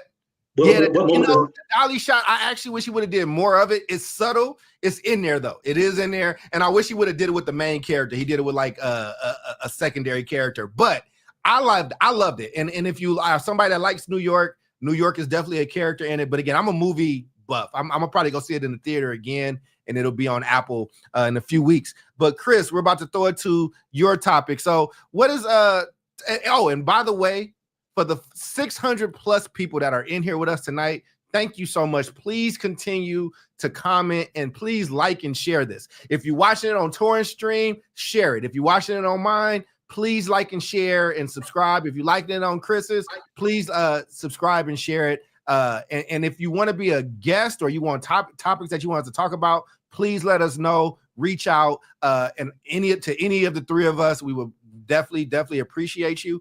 But this is how you start at the ground level. So we just wanted to thank you for that support. Chris, what's topic number 3? So I want to talk about Dick Gregory. And the reason I want to talk about Dick Gregory is because this is a year where a bunch of people are getting cut off in my field. Alternative education media is being defunded in the era of anti-DEI, anti-everything that is not white and white supremacist. Grants are starting to be cut. People are starting to fold up. And I'm in a season of reflection because, listen, I've been at this for 10 years. My organization is about 11 years old. And I just started going back through some of the old record of what we have done. And I've interviewed some people that I've forgotten about. I interviewed Bernice King, who is the daughter of Martin Luther King Jr. I interviewed Cheryl Henderson Brown, who's the Brown from Brown versus Board, whatever. And so as I was falling down that rabbit hole, I was like, damn, I done interviewed some people, blah, blah. It's funny that at the moment when I'm having the most amount of success and numbers it's at this era that I start getting cut off of things or whatnot. So that's why I found this rabbit hole. Like Uncle Nearest. Well, no, I'm not trying to sell my people. I'm trying to sell my people education. I'm not trying to sell them liquid death. I'm not Vito. Listen, I'm not Vito. Shit, don't call me Vito. That was a great alley-oop. Anyways, Dick Gregory was one of my most vexing interviews. I went into that interview feeling all prepared and everything, like, oh my God, I'm gonna be talking to civil rights. Oh, Torrent's never heard this story. Please don't skimp out on the story. I've heard this story, Torrent. Don't. Before I do want to ask this because I know, but before you continue, which Dick Gregory did you get? Because I know there was 4 or 5 of them. So which one did you get? So I got the later in life Dick Gregory. So he passed away in 2017. This was probably 2016. 2015, 16, whatever. So I got him towards the end of his life, and he had no F's to give. He was done. He was like So, anyways, I prepared like a good podcaster. I had questions and blah blah blah. And I didn't know that I was gonna walk in and this dude was gonna blow up the entire kind of conversation. Like we weren't gonna, whatever. So, anyways, he threw me for a loop. I started asking him questions, and he has this way of just like destroying the premise of your questions. Man, I ain't even gonna answer that. Yep. Ain't nobody. I asked him something, and I said the N-word. I said, "Well, what about the N-word?" Blah blah blah. He's, man, whoever told you to call it the N-word? When did we have a meeting say we was gonna say a nigga's a N-word? Blah blah blah. When the Jews ever talk about the Holocaust being the H-word? Blah blah blah blah blah. Whatever. Blah. And I was like, "Oh, so we supposed to say nigga again?" And he's like, "You was never supposed to stop saying. You're not supposed to take the power out of what that is and stop people." Blah, blah. And that was the beginning. I was like, "Oh shit, this is like where we going after this?" Right? Yeah, I've seen the clips of him going off on people, so I just want to know which one you got. That's why I was curious. And I don't know if y'all know this, but Prince in my state, was a very big Dick Gregory fan, and he got half of his conspiracy theories from Dick Gregory. He knew Dick Gregory. So Prince used to say this stuff about chemtrails, that Prince believed that the federal government flew over North Minneapolis and dropped chemicals out of the sky and chemtrails that made North Minneapolis violent. in the 1970s, whatever. And Prince would talk about this with Tavis Smiley and others. We got that from Dick Gregory. So Dick Gregory says to me at some point, he's like, boy, you know, when Rockefeller was running for office, he had a gay son, so he sent him to get eaten by cannibals. And I was like, oh shit, we're going to have to cut this short. So my producer is typing and looking at me. She's fact checking everything he's saying. And she looks at me and she goes, I'm like, what do you mean? Yes, that happened. She's like, no, I looked it up. He had a gay son, sent him over to New Guinea because he wanted to run for president, and he got eaten by cannibals under very suspicious circumstances. So he kept going. Boy, you know the federal government has stuff that they spray on crowds at football fields that make them homosexual. I was like, so here she is. She's typing away. She looks at me. She goes, I don't know what to tell you. He's speaking truth.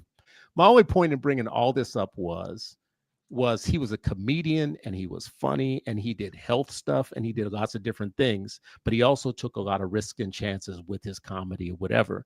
He started out much like Richard Pryor did, with straight comedy for the masses. You know, I think they both did like the Johnny Carson show, that type of stuff or whatnot, but they get dangerous at some point. At some point their comedy starts punching the wrong direction and they get dangerous. Him, Richard Pryor, Charles, you met Paul Mooney. I think he was always dangerous. Like, you know, where he had two different conversations with Mooney. We've had coffee together twice. Dangerous comedy, right? Like, you know, you had your Red Foxes of the world, who I love. That's like my dude, but there was nothing dangerous about it. It was just spicy. It wasn't like upsetting any apple carts.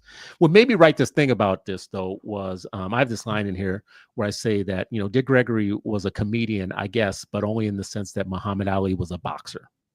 And what I mean by that was there was a way to be a boxer that wasn't what Muhammad Ali became. Muhammad Ali upset the boundaries of things. He changed his name from Cassius Clay to Muhammad Ali at a period of time when that was probably not the way to keep your endorsements. Let's just put it that way. And then he became a figure. He whooped your ass in the ring, and Dick Gregory is funny on stage, but that's not the main point of their being at that point. And I guess the point that I ended with and made in this piece that I wrote about him was, I'm sad that we have so few of him now. I'm sad that our comedy now, who I consider to be the best of the best, social commentary and social critique that pushes forward an agenda of Black progress is something that feels very 70s to me now. It feels very 70s and feels like it died in the Reagan era. And they're not taking the type of chances now.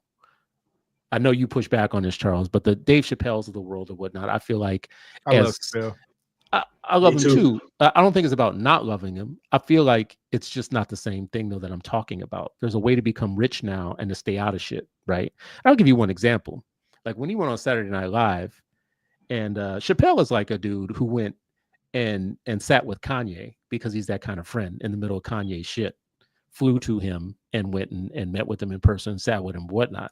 But when he came on Saturday Night Live to talk about it or whatnot, I feel like it was very toned down what he said about, because he knew where the barriers were with the Jewish thing and, you know, kind of the more Israel thing or whatnot. And he made light of it, but he didn't go Dick Gregory on it, you know. And that was my only point in writing this was we don't have Muhammad Ali's and Dick Gregory's anymore like we used to. We've corporatized Black commentary in a way in which people know how far to go. They know how far to go, and they only go that far. Now, I love Cat Williams. I think Cat Williams is the funniest out of all of them. It's Chitlin. It's grits humor. It's like gravy and grits humor. It's Chitlin circuit humor, and I love it. It's the funniest shit I've ever seen. I think he's just brilliant in a different way. He's like the way Fox was brilliant. I mean, you said Red Fox. The way I laugh at Cat Stevens, the way I laugh at Cat Williams and Red Fox lets you know I get the comedy of it, because I don't laugh like that with anybody else. But in terms of insightful Dick Gregory type of shit, I just don't see it anymore.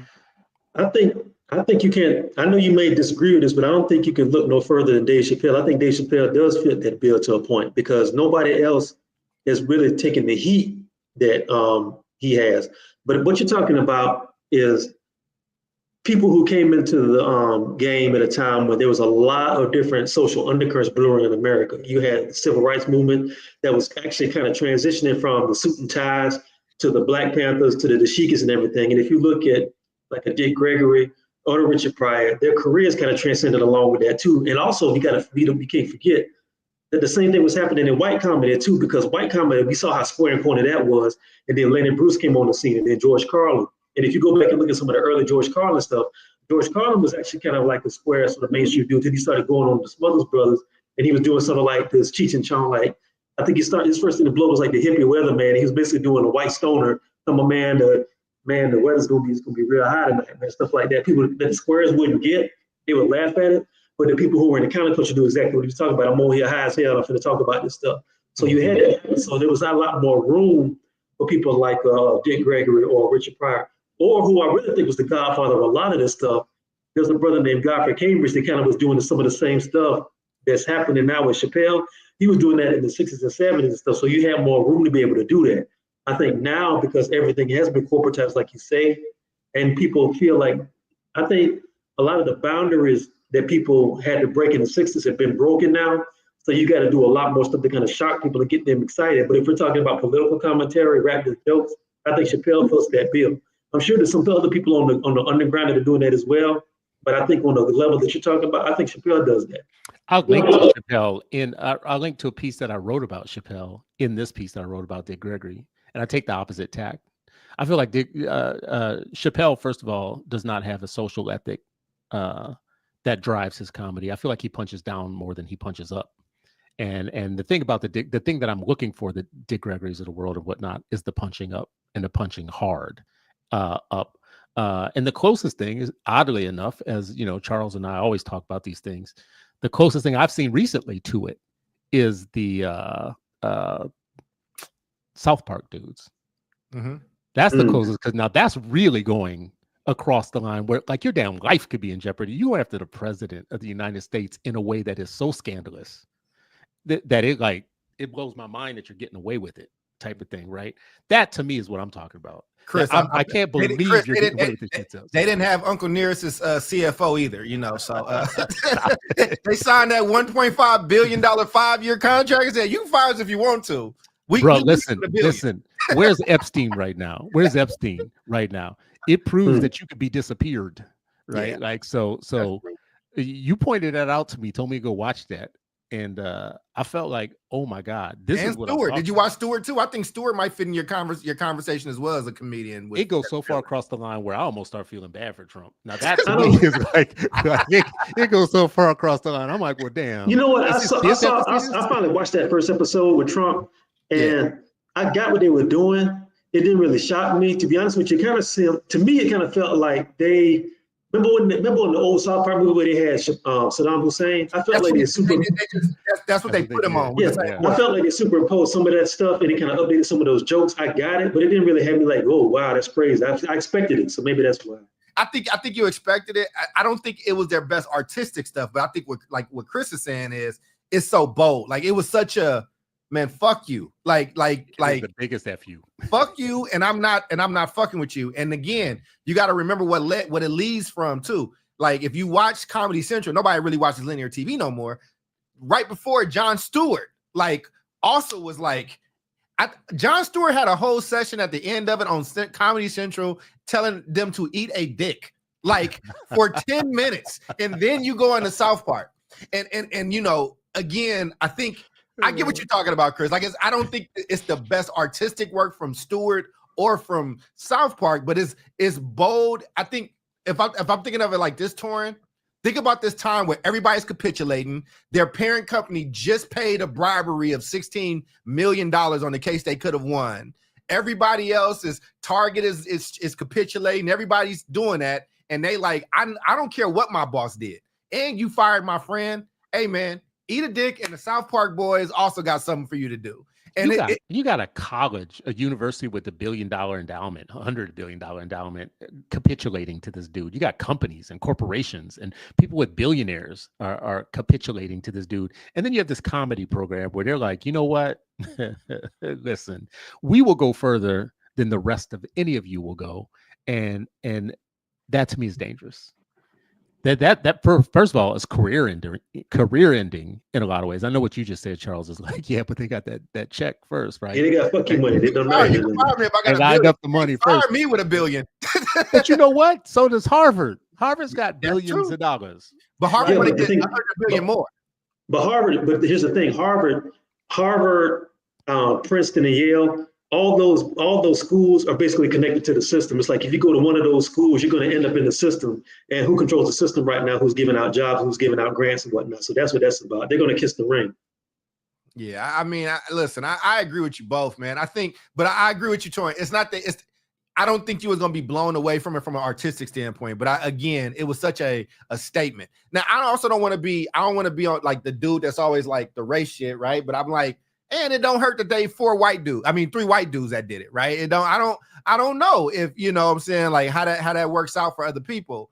But we're gonna see what happens. And it bothers Trump. That's the other thing, right? They're trying to act like they're not bothered. Yes. And Charlie Kirk, so they did Charlie Kirk the episode after that, Torian. I don't know if you saw it. I haven't seen it yet, but I will. But Charlie is smart. He leaned into it, right? Like he changed his avatar, and they didn't really like that. But now there's an active back and forth between Charlie Kirk, the White House, and South Park. Like I think didn't Vance go along with it? Didn't Vance go along with it too? Vance, you know what I mean? Kristi Noem, they did a big thing on Kristi Noem with the ICE stuff. This is the other thing. This is the other reason why it's important. Because this is how a lot of people are finding out what's actually happening. A lot of people did not know ICE was hiring like that until South Park was like, ICE is hiring anybody right now. And they let you wear a mask and all that stuff because Garrison gets fired and he has to go work at ICE because that's the only place he can get a job. But then who is the major person? Dean Cain just signed up to work. Yeah, I heard about that. Yeah. And what's the starting salary for ICE right now? Like $35,000 or something. No, it's not. No, it's crazy. Not. It's a good salary, bro. You're tripping. And a sign-in bonus. I think the sign-in bonus. But the bonus is 35, wasn't it? You get a $30,000 sign-in bonus, bro. Yeah, that's what I was talking about. Yeah. What? Hey, bro. Hey, is there a time limit? Hey, nah, would y'all brother. be mad at me? Hey, nah, brother. They doing a $50K sign-in bonus. $50K. This they what I'm doing saying. A $50K sign-in bonus to be an ICE agent off a 6-figure salary.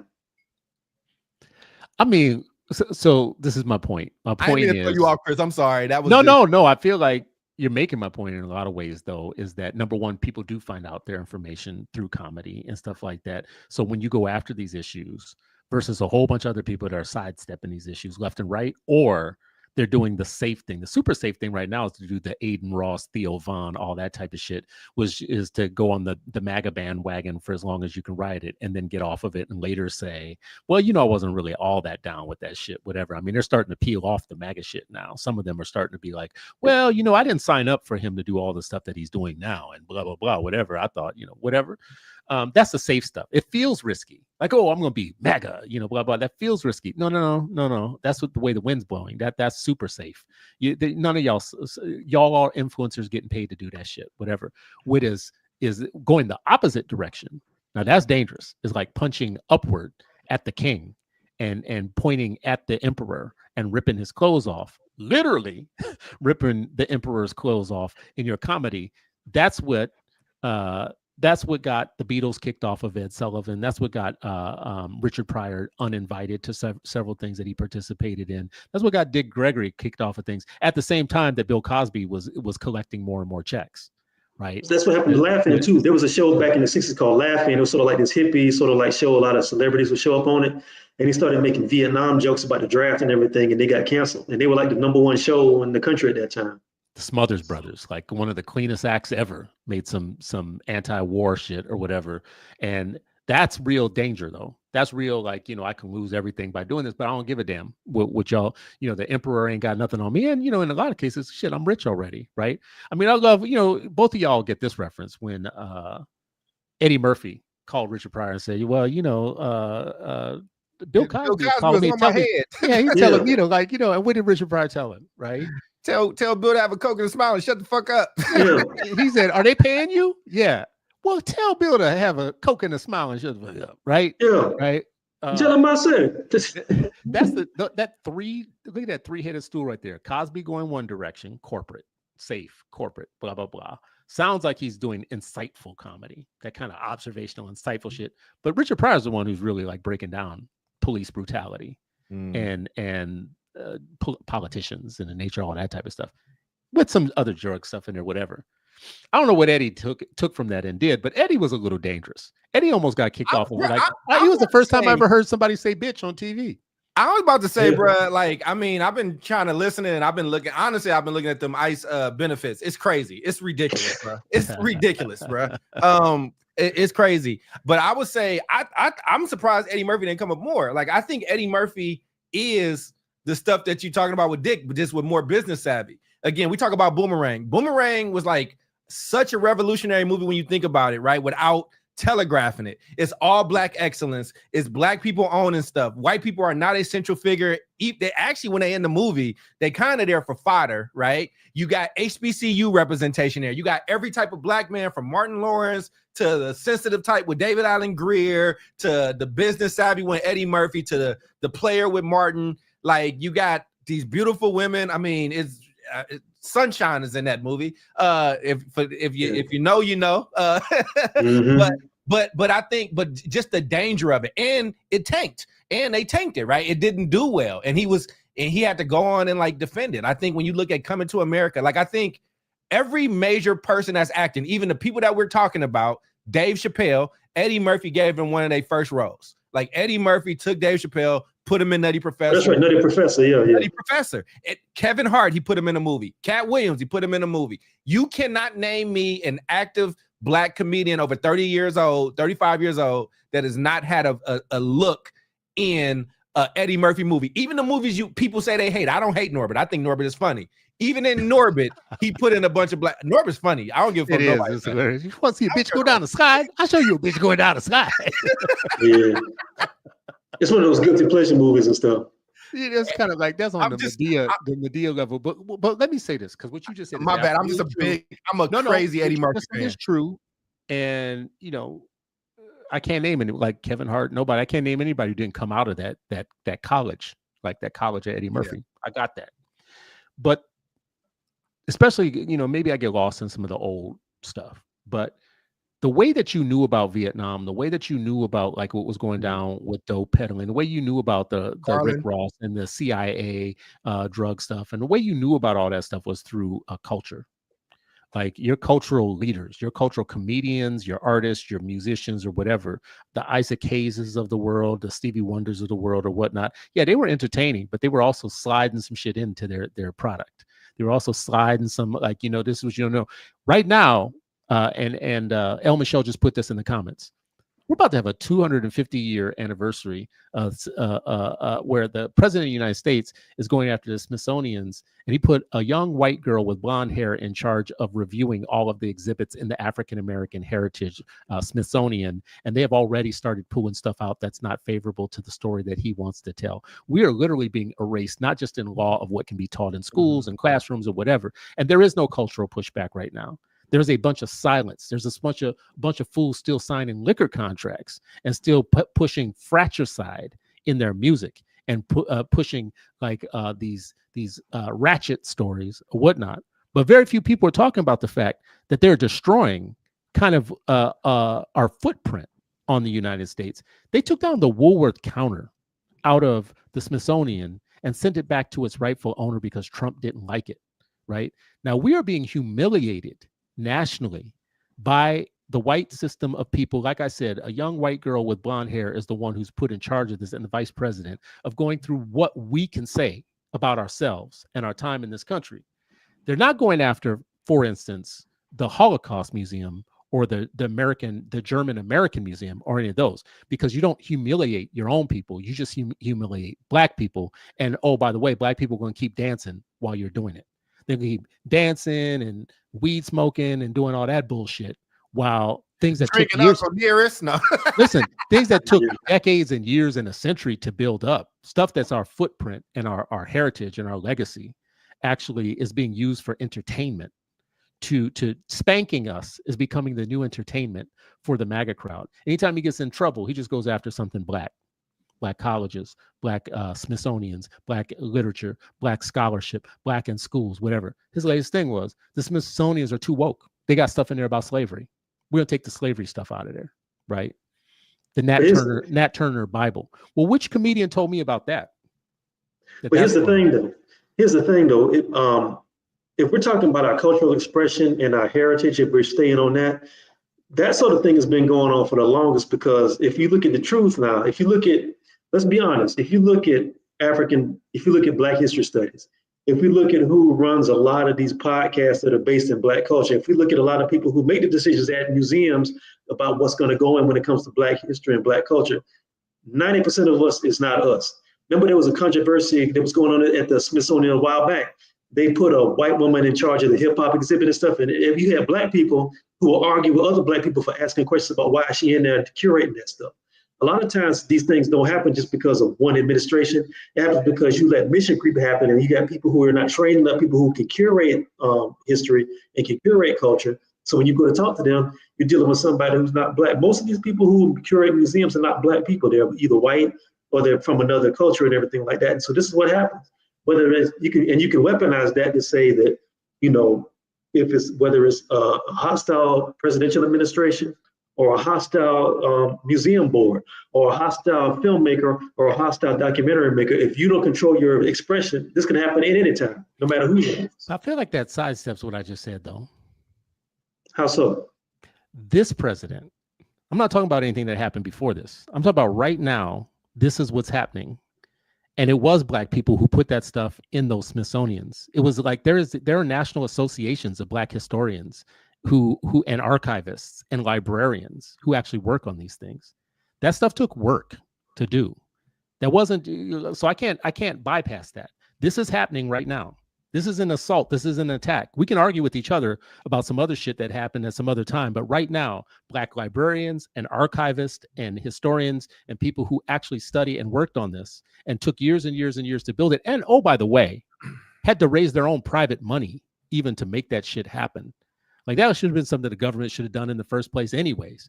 But you have the Oprahs and Spike Lees and Princes and Denzel Washingtons of whatever of the world having to raise money to give us this Smithsonian in the first place. Cosby paid for a lot of that stuff Cosby, too. Whatever. I mean, I don't know if I don't know if I told this story before, but years ago I brought my oldest to before they had that Smithsonian, they had a different African American Smithsonian, and we went to it. The central exhibit was on Benson, the character Benson from the TV show A Butler.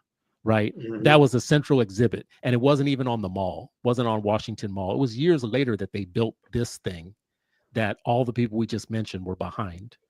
Archivists, librarians, scholars, blah, blah, blah.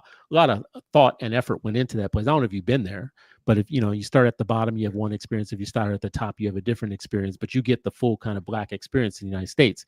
To have a white president hand it over to a 20-something white girl to go in there and say, we don't want the Woolworths counter in there. We don't want Nat Turner's Bible. We don't want anything about slavery. So the entire floor of slavery, we want all that stuff broken down and taken out of there. The huts and the cabins and all the stuff that we have in there. We definitely don't want any of the Klan stuff. And we want to get rid of anything having to do with impeachment, blah, blah, whatever. That's happening right now. So I can't sidestep that right now. And that's something that everybody with any position of power, in my mind, who's Black, any position of power and a platform should be saying, this is that moment we always talked about. When in previous generations, Charles, you like to say this all the time. We always like to talk about, well, I ain't my ancestors. No, you're not your ancestors, because your ancestors burned down cities when this shit happened. That's how I know you're not your ancestors. Your ancestors had James Brown come out there and say, like, we about to have the big payback. One of the most famous kind of Black soul singers ever, right? Come out and just basically say, we about to tear this down, right?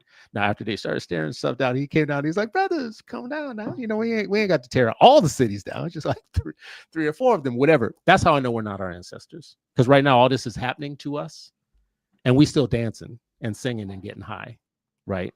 And none of our people, our cultural leaders, our so-called cultural ambassadors to the culture, owners of the culture in sports. There's nobody holding up Black fists right now on the stand at the Olympics.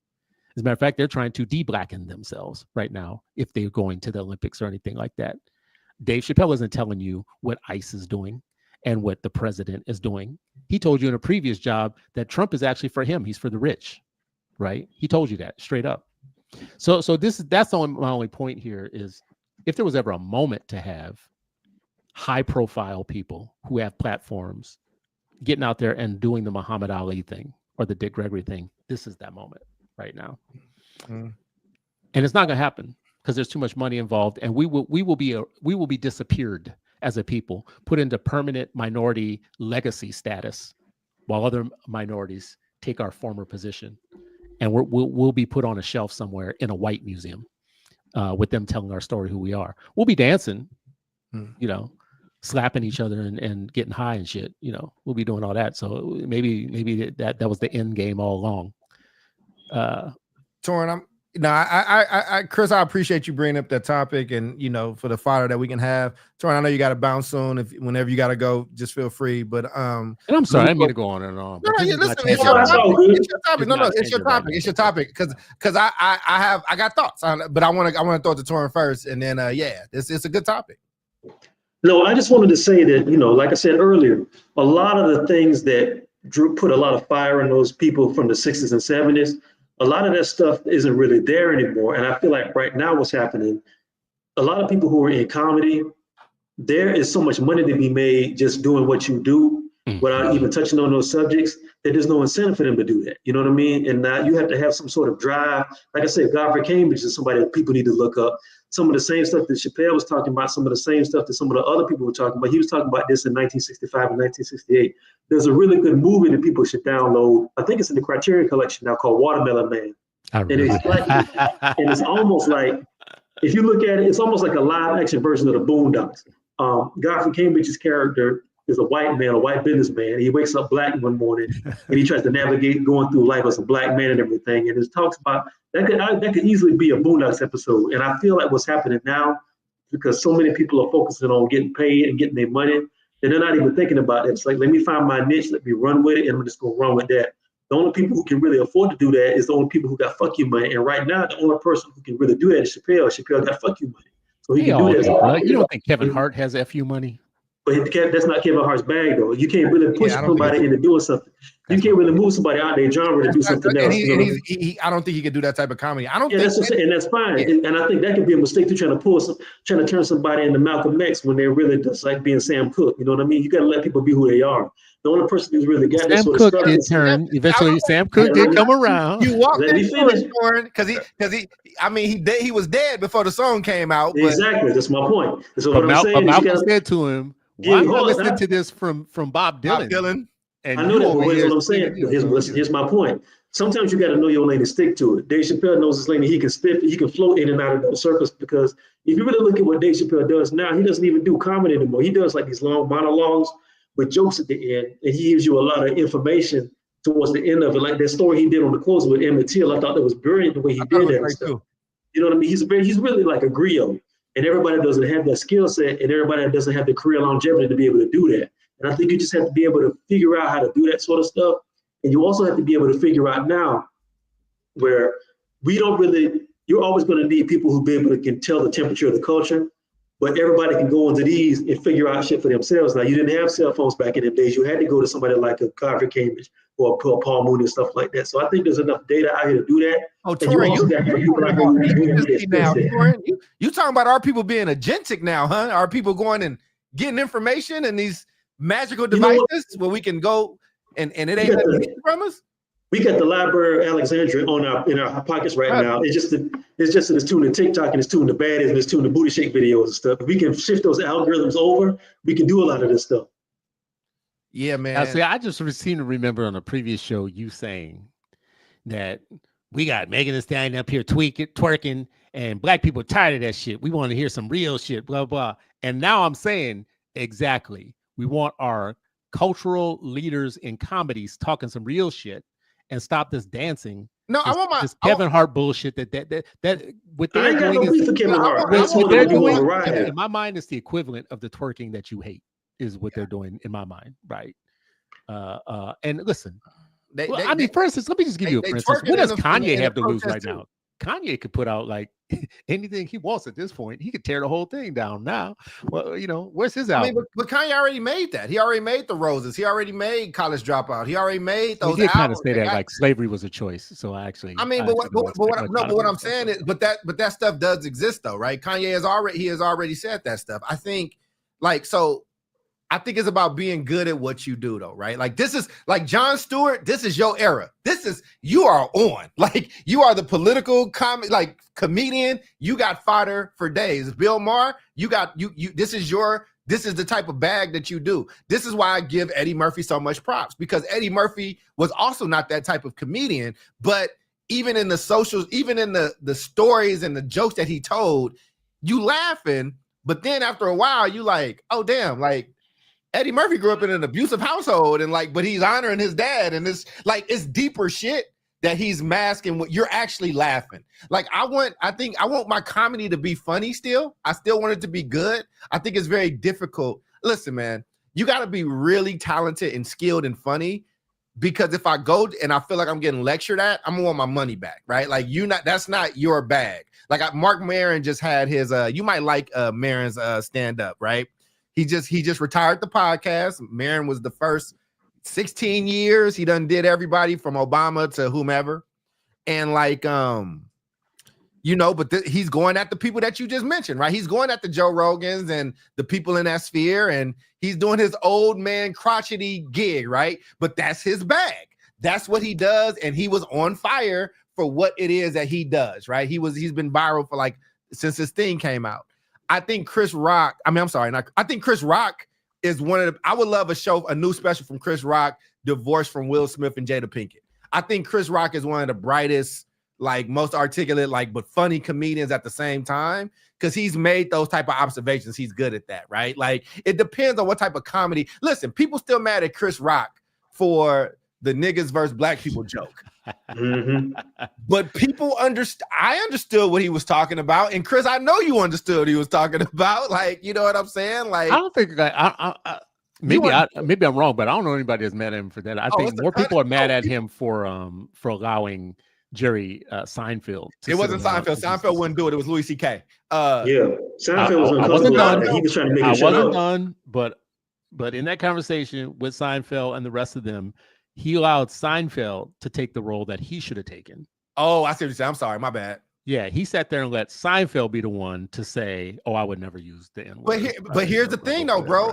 I'm listening to comedians talk about comedy. Like, I think that's how comedians think about comedy. Who was that? That was like, was it Chappelle? It was somebody that's very pro-blackity black and was like, I'm very pro-black. And Michael Richards, like, he had a moment. He was like, but the comedian in me was like, oh, that nigga having a bad set. Like, you know what I'm saying? Like, I think comedians look at things very differently. I think that type of comedian that you're talking about, their job is to try to go to the edge and like see if it works. And sometimes it does, and sometimes it doesn't. Kevin Hart's not going to the edge. Kevin Hart will tell you I'm not going to the edge, right? And he shouldn't have to, because that's what he knows in his lane, and he sticks to it. So I respect that. And it wouldn't be authentic if Kevin Hart went and did that. It wouldn't be good. I think that's kind of like saying I don't feel like Whitney Houston should sing songs that she didn't write. I mean, like in some ways, beautifully. She's let me finish. She's great at it. Let me finish. Because like Beyonce shouldn't do a country album. She should not do a country album, whatever. Nah, bro. She can sing. I don't care about Beyonce's country album. She can sing anything because she's a talented person. Richard Pryor didn't do the type of comedy that he became famous for. First, he made a decision at some point to become dangerous and start telling Paul Mooney derived stuff. But he could have done the Bill Cosby thing because that was his lane. No, he tried to and he failed at it. No, he did very well at that. No, he didn't. So the way he got on the Tonight Show was from that. Paul Mooney said that shit was killing him. He wasn't good at it, and Paul Mooney was like, I had to shake him out of that shit and just be like, be you. That's what Paul. If Paul Mooney said that, I don't know anything about Paul Mooney saying that, but I know what the facts is. It's in the book. The facts is that he didn't get on the Tonight Show doing the shit that he became famous for, and the Tonight Show at that time was the highest you could possibly do. That was the top of the game. Right, to get the Johnny Carson look and the nod and blah blah blah was the holy grail of all. And but he achieved that. He achieved that doing that milquetoast comedy. Yeah, but when he became the thing, everybody's journey is different though. What worked for Richard Pryor worked for Richard Pryor. What worked for Godfrey Cambridge and Paul Mooney worked for them. What's working for Kevin Hart works for Kevin Hart. And I think we do this thing sometimes where we try to put people on these pedestals and try to make them something they're not. If Kevin Hart don't never get political, that's Kevin Hart's prerogative not to do that. There's somebody else who can do that. I think there's room for everybody to find a lane to stick to. Yeah, I agree. If you don't, that's fine. I'm good with that. I don't feel like it. Listen, I don't feel like there's anything wrong with somebody doing whatever they want to do. I don't feel like they're beyond criticism. Like, the whole Cosby No, you thing. can do that. Like Cosby did a lot of good shit for nobody is. people. He did a lot of good shit for people, and he also did some kind of like some performative respectability politics bullshit. And he also called Eddie Murphy and told him to stop cussing, right? Like, so I don't feel like he's brilliant. He's brilliant. He's very smart. I don't think that he's beyond criticism for calling Eddie Murphy and telling Eddie Murphy to calm it down. No, that's your job. You want to go out there and appease the white folks, you go do that, right? Like, you go do that. And honestly, I love Eddie Murphy. You know how I feel. Listen, everybody here knows I love Eddie Murphy is the GOAT to me. I'm not mad, but Bill Cosby did what he thought he was. Well, he thought he was doing something right. Like he thought that he was like this. Bill, you know what Bill Cosby did? He did the same thing you just did with the lady that runs Ernest and Nearest and being like, stop selling that shit. Like, you know what I'm saying? You shouldn't sell it. She'd be like, I want to sell this. But what I'm saying is, no. Because he did what you did when you get after me when I say that crack gets a bad rap. Yeah, because crack ruined my fucking life. But like, it ruined communities. Like, I've written books about this. Oh, but the alcohol. Yeah, absolutely. But okay. I mean, but if you drink responsibly, you said so. Chris is saying do crack responsibly. Exactly. Exactly. You finally are getting it. You are finally getting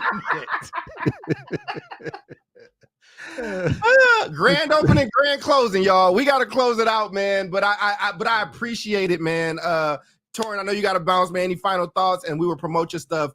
Go ahead, and me and Chris can close it out properly for you, brother. Thank you for rocking. It's later in Atlanta, so thank you. No, it's all good, man. I just thanks for coming through for another show, and shout out to everybody who's listening. I think we got 700-800 people in here. Yeah.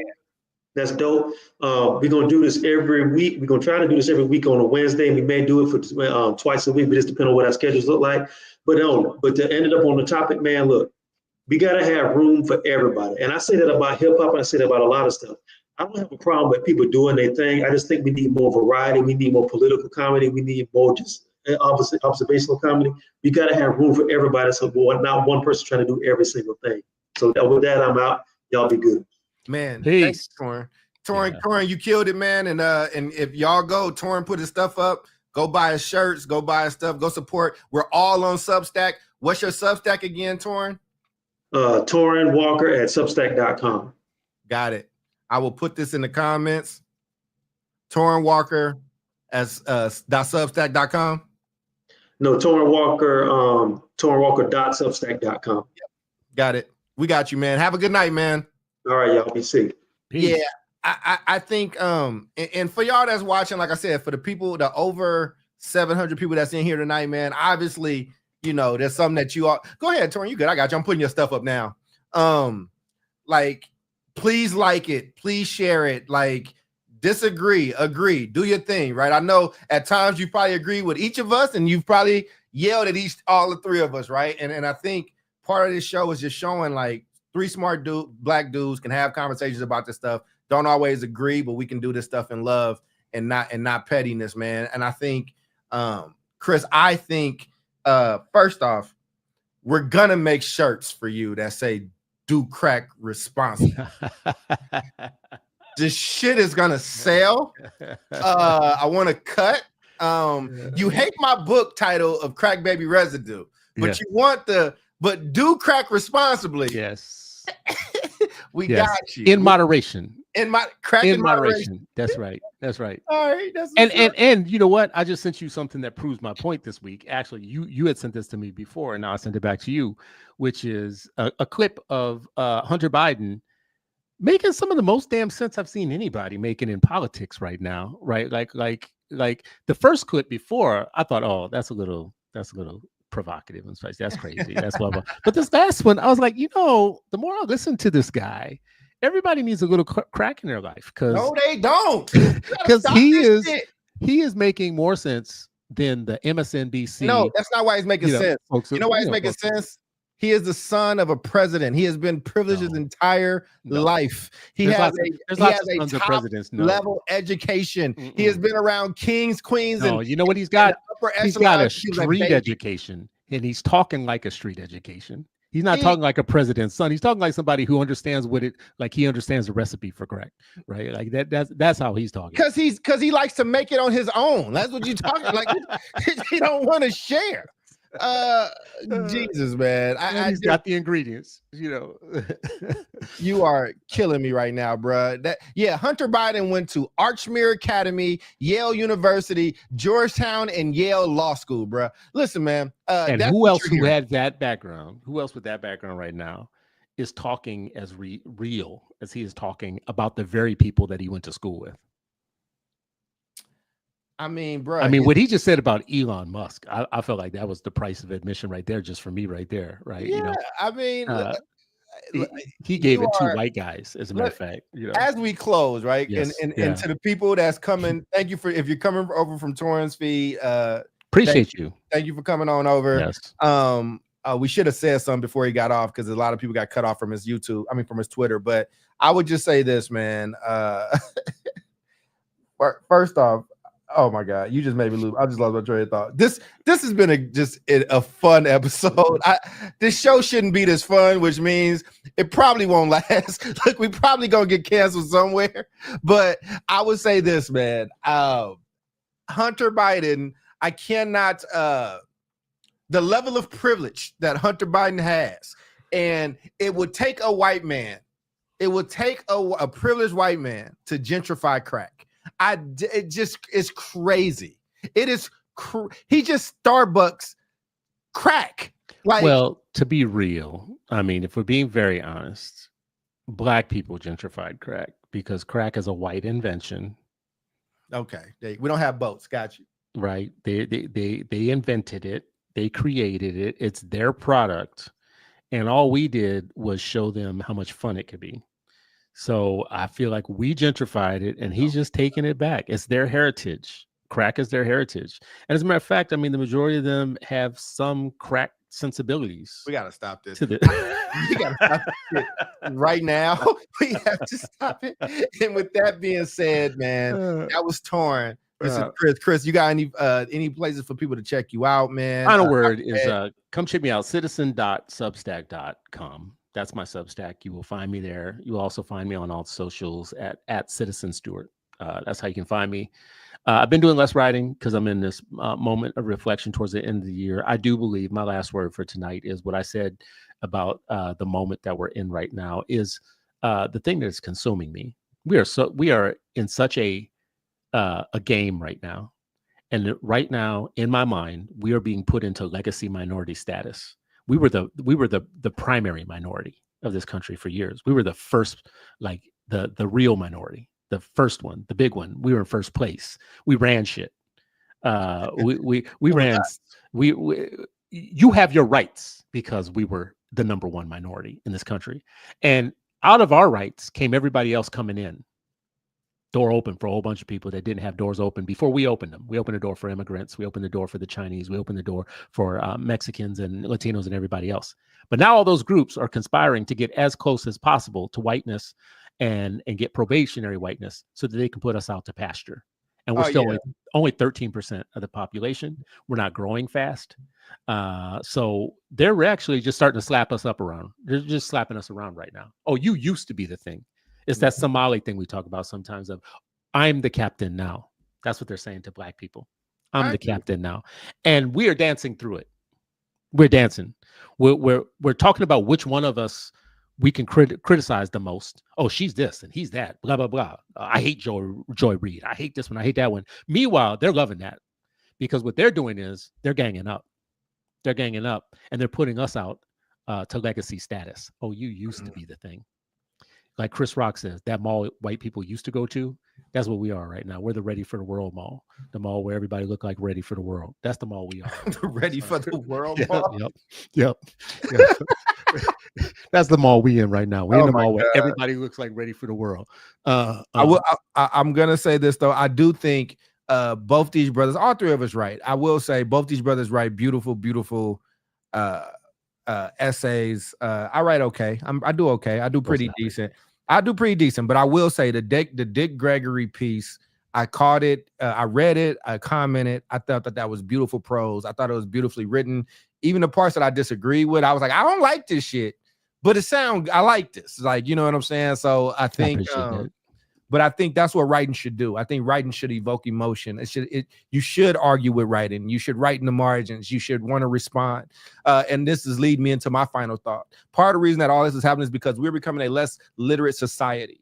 And I need you all to understand when I say literate, what that means. Literate is not simply knowing how to read words. That is not what literate is. You need to understand that any apparatus that in a world where a slave master could do anything to a slave, except teach them how to read, to the point where a white person would be flogged for getting caught teaching a black person how to read.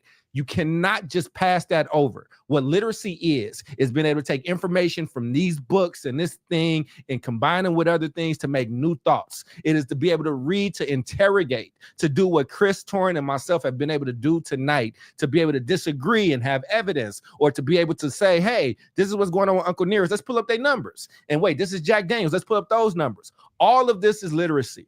And if we're getting into a world, I love AI, because I hate writing emails, but that's the role that I have for it. But if you give AI your job to read and to write for you, then it's going to be computers writing to computers, and we're going to become even less literate. If you are a parent watching this now, read with your kids. Let your kids read to you. Ask them what that means. Ask them to talk with you about it. Because one of the things that both Torrin and Chris have driven to tonight, even in the things that we disagree on, what we all agree on is that critical thinking is vital. And when you can't critically think, you do shake ass in exchange for it. When you can't critically think, you do hand over your best assets. When you can't critically think, you don't challenge when things like the Smithsonian, or you don't understand what the significance of that is. And it could be Chris getting at you, or Torrin getting at you, or me getting at you. But it doesn't really change until you get back into reading and being literate for yourselves. So with that being said, this has been 3 the Hard Way. That was Torrin. This is Chris. I am Charles. You all be blessed. Take care of each other. And seriously, we are in a time of history. We are in a moment. And if you are ever a person that ever uttered the terms, I'm not my ancestors, you catch these hands or whatever, you know what? God has blessed you. He's blessed you directly, because he said, okay, I'm going to give what God does when you pray for things. He don't just magically make it happen. If you pray for patience, he don't just make you patient. He just put a lot of motherfuckers in your face where you have to start practicing patience. So guess what? Y'all tough people that have been talking shit on our ancestors for so long, this is your moment. You're going to get showed up by the white boys at South Park? You're going to let Jon Stewart be more gangster than you? Is that what you're going to have happen? Well, this is 3 the Hard Way, and we're not going for that in any kind of way. I will let my big brother, who we argue a lot, but I do love this man. I'm gonna let him close this out. I just wrote this message though that you sent it, because our ancestors right now is like, y'all some hoes. They're chilling where they are right now, and they're like, yeah, you ain't us. I like the article that says from our ancestors. I got a telegram from our ancestors. It just said, y'all some hoes. It said I write that one. Our ancestors are texting us right now. They're like, yeah, I thought y'all wasn't us. We not the ones that did we get the Smithsonian closed down? No, we got it built. We got it built. Yeah. All that stuff you call history that's in the books that's being erased right now. Did that happen on our watch? No. Oh yeah. Now we know what you mean by you not your ancestors. No, you're not. Yeah, you're not cut from where we cut from. No, you're not. All right. Well, listen, I appreciate everybody for listening, watching, whatever. As always, what you said, Charles, is true. We should share, but we should also be in an exchange situation, exchange writing and information and whatever. And Charles, you've done a good job of pushing us, number one, to write and write more and to write again. And I'm pushing everybody because I've spent the last decade trying to get more people to build their own platforms, get more people to be heard from. You all listening to this, listening is great, but you have something to say too. And there's never been a time in history where the tools of being able to have exchange of information has been better. Have your say, build your platform. Half of it is free. The majority of it is free. You get out there. We need as many of you and me and Charles and everybody. What it could be 3 the Hard Way, but it needs to be 8 million the hard way is what it needs to be, right?